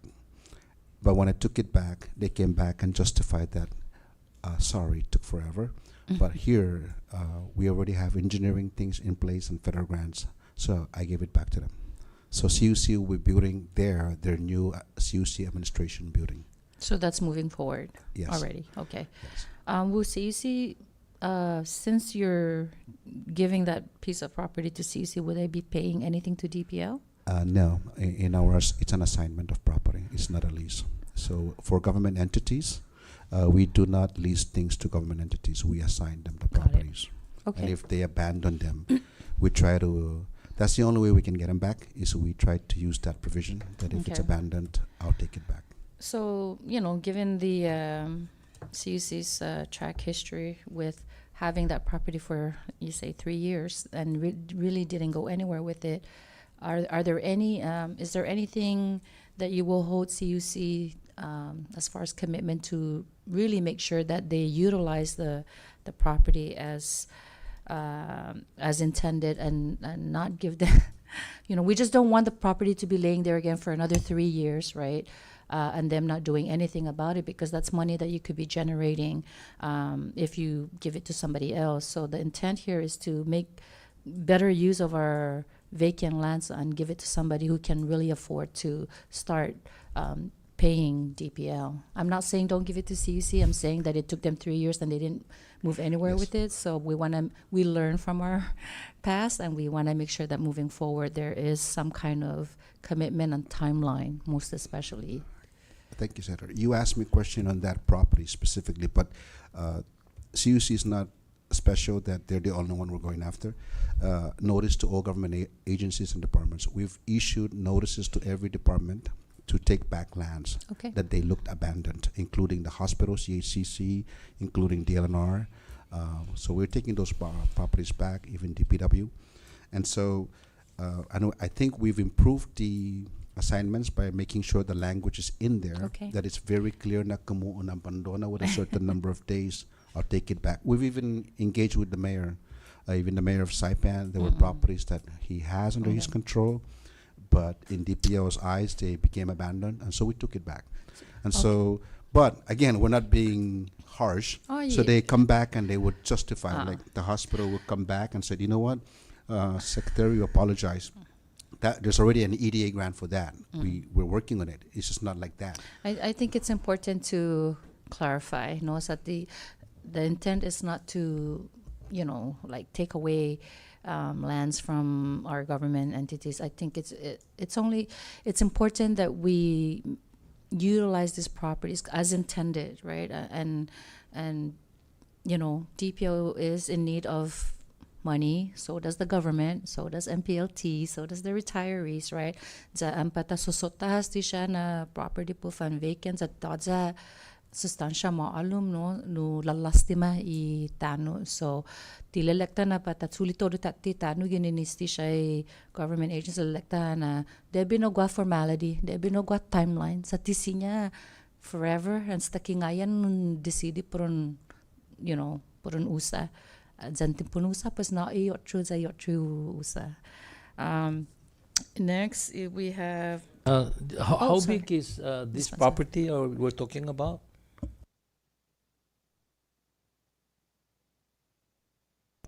I would say about maybe 2 hectares, 1 to 2 hectares, 20,000 square meters, 10,000 to 20,000. I thought this is the 9-hole golf course, right?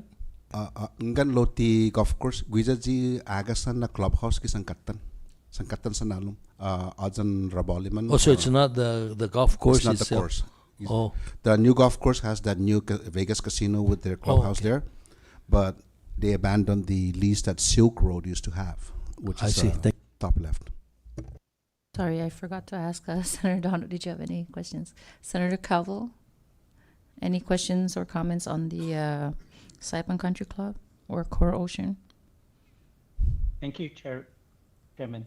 No questions at this time. Okay, great. Moving along, we now move on to Honest Profit in San Antonio. Where are we with that? This is with compliance. They are up to date with all payments. The only thing that compliance is currently working with them is their status on public benefits. The public benefits, I believe, that included in this was the road going to the beach in Talui Sablan Middle School, Escuela, San Antonio Elementary School before. That road going to the beach and also the pavilions. Okay, great. Are they still on track with the completion date for their construction? Because it looks like there's no activity going on. This is also under the radar of the compliance division. Okay. Similarly, parewa hafa tsutsugi zanasisya zan Okay. EMP Caparo Okay. sa any lekuna, we're trying to be fair with everybody. Okay.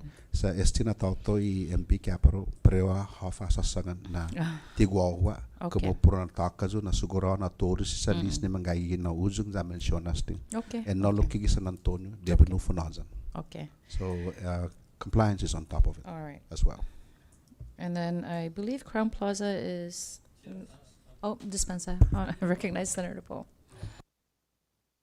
Can I ask, with regards to honest profit, did they deposit similar 5% of the development costs? I am not Guarantee. sure. Maybe compliance can check that if that's are those requirements there. We'll verify because some of these, like honest profit lease, they're older lease documents back in 2010. No, so they'll verify because some of them are not affected by regulations that were recently posted. Okay. But we'll verify and come back to you on the question. Kumusinya no lo John na bisangan tigini na this is not comparable to Hyatt na or the former Hyatt Paraguay. So this is raw land that we're leasing out. I'm not trying to say that we shouldn't try to collect, but in no way is it comparable because the Hyatt we actually own it with the building complete. I mean the hotel is functioning, and the value if you were to appraise it in today's with the development there, it's totally different. Not to say that this is less important, but I just want to make that point, and that's why also I wanted to ask whether are they paying by phases or for the 5%, or they're paying the full 5% of the total development cost. So maybe you can provide that later. Thank you, Mr. Secretary. Thank you, Senator Paul. Senator Donald, you're good. Okay. Maybe since Miss Evelyn is here, are you able to maybe just confirm whether Honest Profit made some payment with regards to the 5%, whether it's in phases or annually?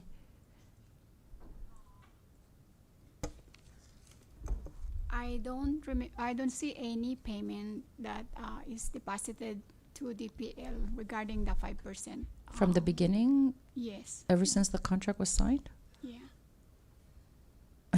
I can verify again Okay, the please. agreement. Because that's very concerning, right? What do you recall when the contract was signed? I mean, I believe it's been a few years now I think since more they than- more broke than- ground. Yeah, it's quite some time already. Let me verify, Madam, with the agreement. Okay. Thank you. Okay, thank you. If Secretary, if we could please request that you verify if whether it's an annual payment or in phases, and then also if they've made any payment towards that. Thank you. Next, we move on to Crown. I see that it's still active. Can we get a date for when it's for expiration?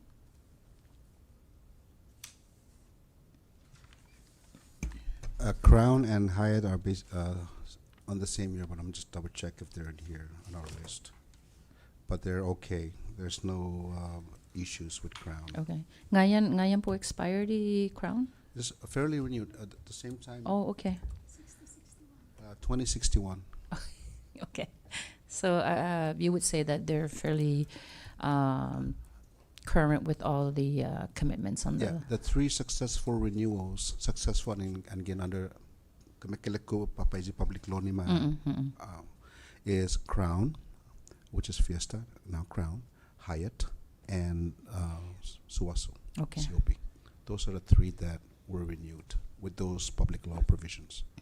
Okay. Members, any question for Crown? Okay. Moving along to Saipan Laulau Bay. I believe this is nearing expiration, like maybe in a year or so. There's been a lot of activity on that, but not with us. Activity, and I think I've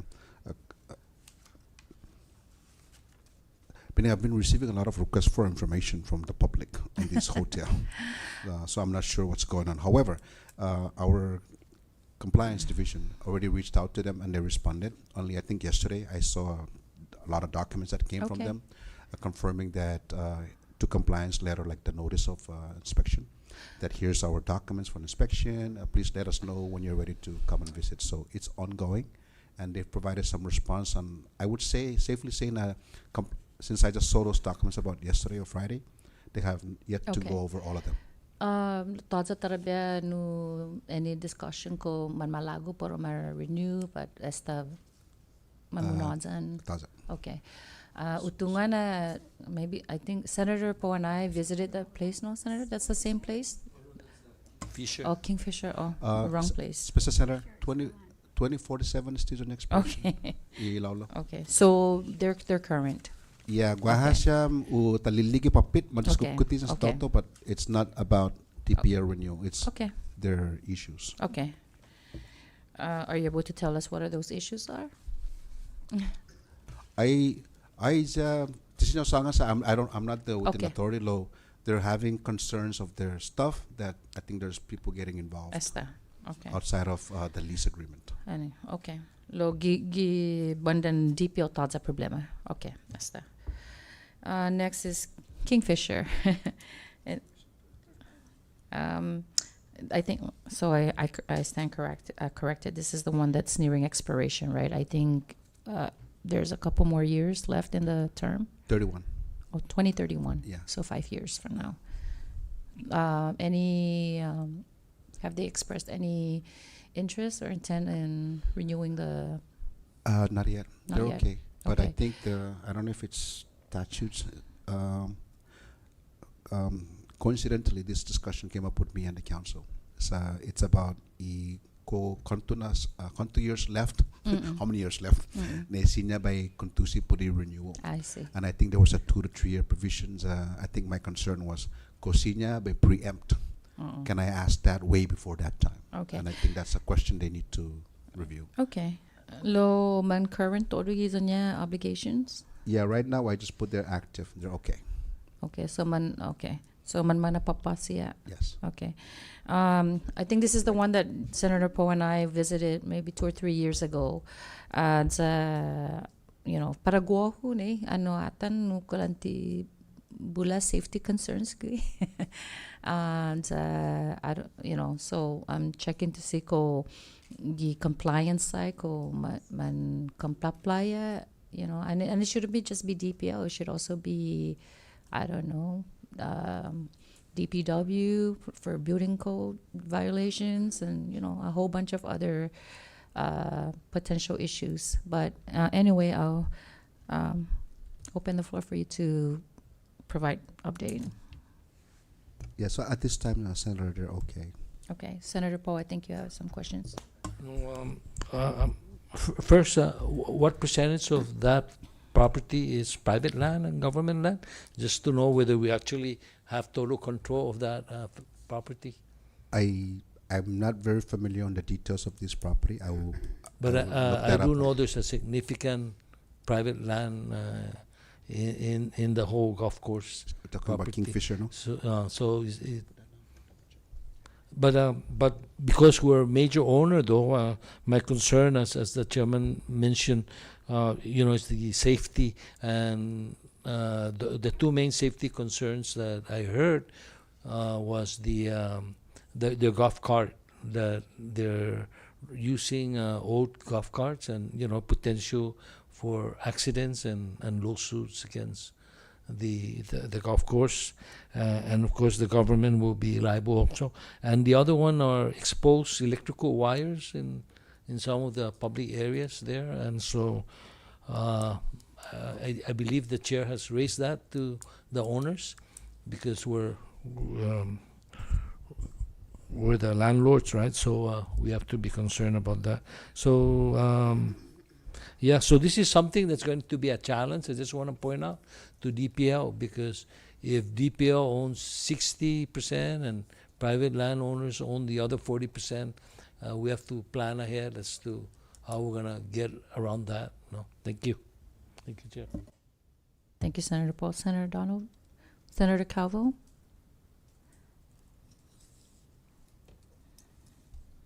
Yes, Chair. Any comments or questions for Secretary regarding Kingfisher? No comment specific to that Okay, at thank this you. time. Thank you, Senator. Whew, last and final property on the list that we have PIC. So PIC is still okay. So renewal and negotiation ongoing. Wow, when is this expiring?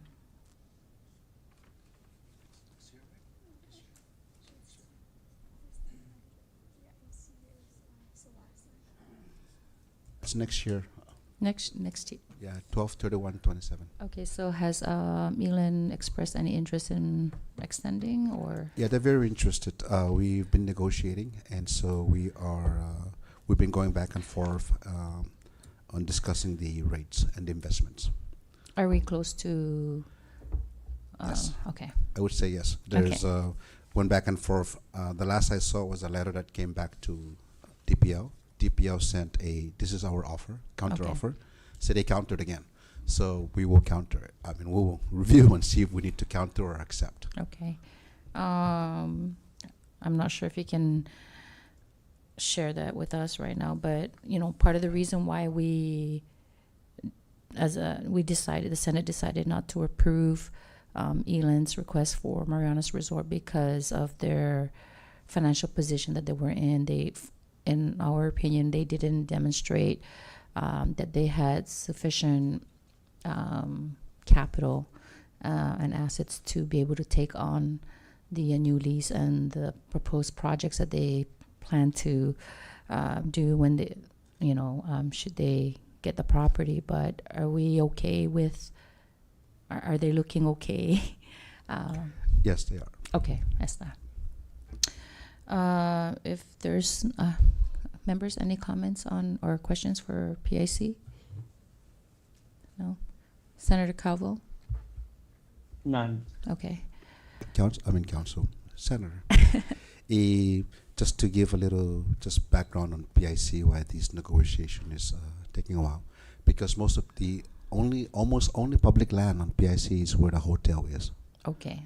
Similarly to what the Senator is talking about Kingfisher, majority of almost half is private land. Private. Okay. So it's a negotiation of ko sinya stipat I see. or Okay. so hafa na paron sulisti. So those have been answered with Okay. council. Okay. Well, just a concern on that. You reminded me of a situation. So how would if let's say half of it is on private land, so what is the process for DPL in leasing its 50% property to the developer? Because there'll be a situation in the future where they stop paying the private landowners, and then we go to court, right? Because the landowners who want to take half of the building. So normally the way they do that is they require Elan, if they're the owner here, to actually get the lease from the private land owners and then lease it to DPL, who then subleases it back, so that there won't be a situation where if we were to take the property back, we would be stuck with the 50%. We would be able to sublease it or assign it to another operator. So is that the situation? And I don't expect an answer, but I think that in our future meetings, we would ask this same question. I post this because of the situation in Rhoda Resort. Remember where some small areas there are owned by private landowners, and you don't want to be caught in a situation where you have to give up one hole because of an 18-hole golf course because it's owned by private landowners. So I just want to make that point that normally you require them, if they want to get the approval of DPL to lease them, to lease that to DPL, the whole property, and then lease it whole back 100%. And thank you. So just want to see Senator Paul. At this time, I guess if we have Chair, before we end the meeting, can I know it's not in the agenda, but can we get a small summary, a brief summary from the Secretary on Joe Motors? It's an issue that the legislature met 2 weeks ago, and whatever information he can have, and maybe just an update as to the Joe Motors, as Gono land lease. Oh, okay. If that's okay. Secretary, are you able to provide us some information about the Asgono property? I guess I will only speak on DPL side. As you are aware, Zoe Motors is working through CETA and working with, has communicated with a lot of different people, the governor, lieutenant governor, legislature. But on the part of DPL, we gave them a TA, which is a temporary authorization to access. So their role now with DPL is they're accessing this area to go in there and do their fact finding, to review the ground, see what's there, see if they can survey, see based on their review, so that they can hopefully, if they decide to move forward, they can draw their plans based on those dimensions and the site ocular view. So that's where DPO is at with them. The next stage would be, if they are interested, they come in and apply. They apply for, I want to take this property. As at the moment would be as unsolicited. Basta niki guatala announcement ng pumano siya. Those are all based on regulation. Okay. So this is Masi, Secretary. So at this time, we've concluded the Q&A portion of our committee meeting with regards to all the public land leases. We truly appreciate the Secretary and his team coming in to provide the members and the public on status updates. And so without further ado, if we move down to adjournment portion of the agenda, but before we adjourn this meeting, I would like again to extend my sincere appreciation to Secretary Igisomar and his team for coming in today to have this very important dialogue. A huge thank you to the committee members as well for your attendance and participation. And last but not least, to the LB staff for your time and assistance in today's meeting. So with that said, can I please get a motion to adjourn? Senator, may I? Yes. I just want to have a closing remark to your body. Dispensa. I am very thankful and grateful that to have this opportunity. But at the same time, I really want to sincerely apologize if my remarks may be offensive. Most especially para go for Senator. The question I was getting asked is timelines. Tigwawa sinya sumogis na desisyon sa i-director, i-compliance. I've given him the power to make decisions, and then of course I sign off. Tigwizahan ni gaigis ti issue nito sa stangan earlier. Gaigalukizan ni council. Sinya pa sangan na spetsogis ti in 2 weeks. Guasti siya ma diskukuti sa tutungo trabe sa most of them are hidden away from me, so that I can be neutral in this decision. So I sincerely apologize if I come out offensive, and also emotional, because just like every other department, we are really feeling this austerity, and we're just trying to do our best to give you the best response we could. So dispense. Mrs. Mossy, Secretary, and similarly, if we came off as auditing and investigating the department, it's really not that. We are here to again have this dialogue so that we can communicate out to the public, most importantly the public landowners, where things at with DPO with regards to their public lands, and just a simple update on where things are at. There are a lot of questions out there in the community. I know DPO is doing its very best to try and address a lot of the issues before them, and again, now we understand the challenges that DPO is faced with reduced budget and just lack of manpower, and we are mindful of that. So perhaps maybe we can have more dialogues in the future so that we can reduce or minimize a lot of the the things that are being said out there, because if they hear directly from DPL and from the committee, then that would help put some rest to a lot of the assumptions that are being had out there. So just better communication, better dialogue. Recognize Senator Donald. Thank you, Chair, and I appreciate your efforts, Secretary. I think just bringing these issues up, it stems a lot from discussions we've been having, like even with MPOT, and there's always this back and forth misunderstanding between MPOT and DPL, and that I guess the perception is that any monies that can be realized from these land leases will go to MPOT so that that can be invested. We see more income into interest income into the central government. But absent that, or with that aside, like I said, whatever we can do to help your processes. I mean, like I said, year after year, DPL, prior to you coming in, DPL has usually been given what they're asking for.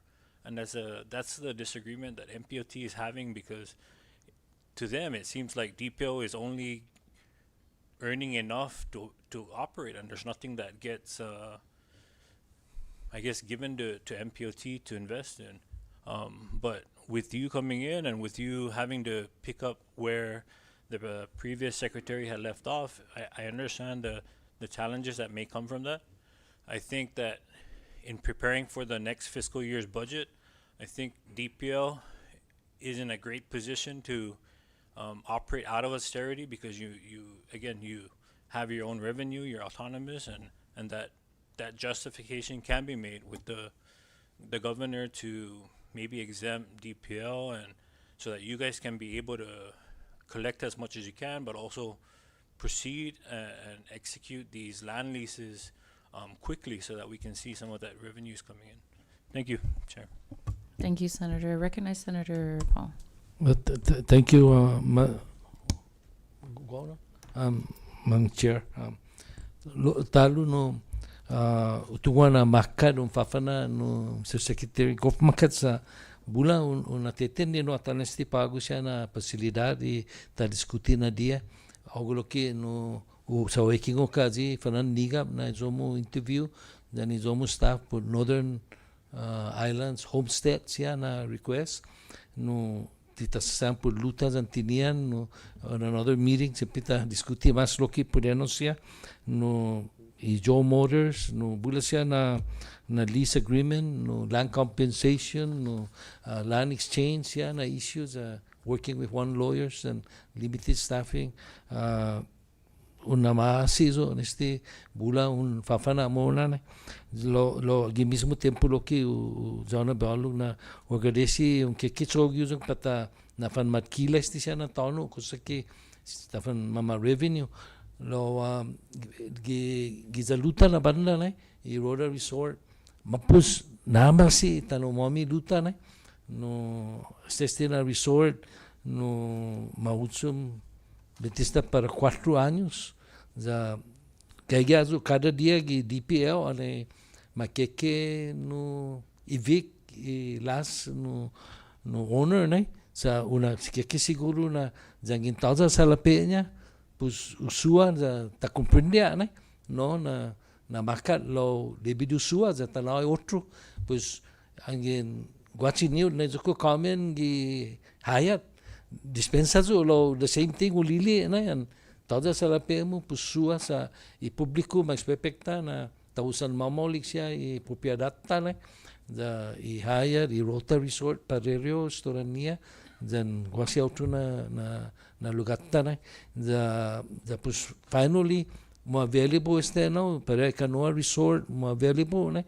pues often sinya ugagagaw I kinempendin miso dan staff na tanah sadi kestisya sa gizaluta mampus menama si tauto tauta tsotso sa I resort bula siya na gola ya fafan siya no gua siya employ para bus drivers and no gi hotel siya no zapago sta kulan tauza no actividad da ugagagaw no na continuan no ni na sinyomo za da tsagi bu mires di mona algo como todos na facilidades algo sinya no key player gi pata birezota tourism no gaigeno za ti ribano za ti no ti zao biti begay gi position mo na Mr. Secretary lo gayo geno za I know na tungo sa mangnita gini I know na una sinya didi market za tafana azura si jus masi Madam Chair no Daging tauta esta by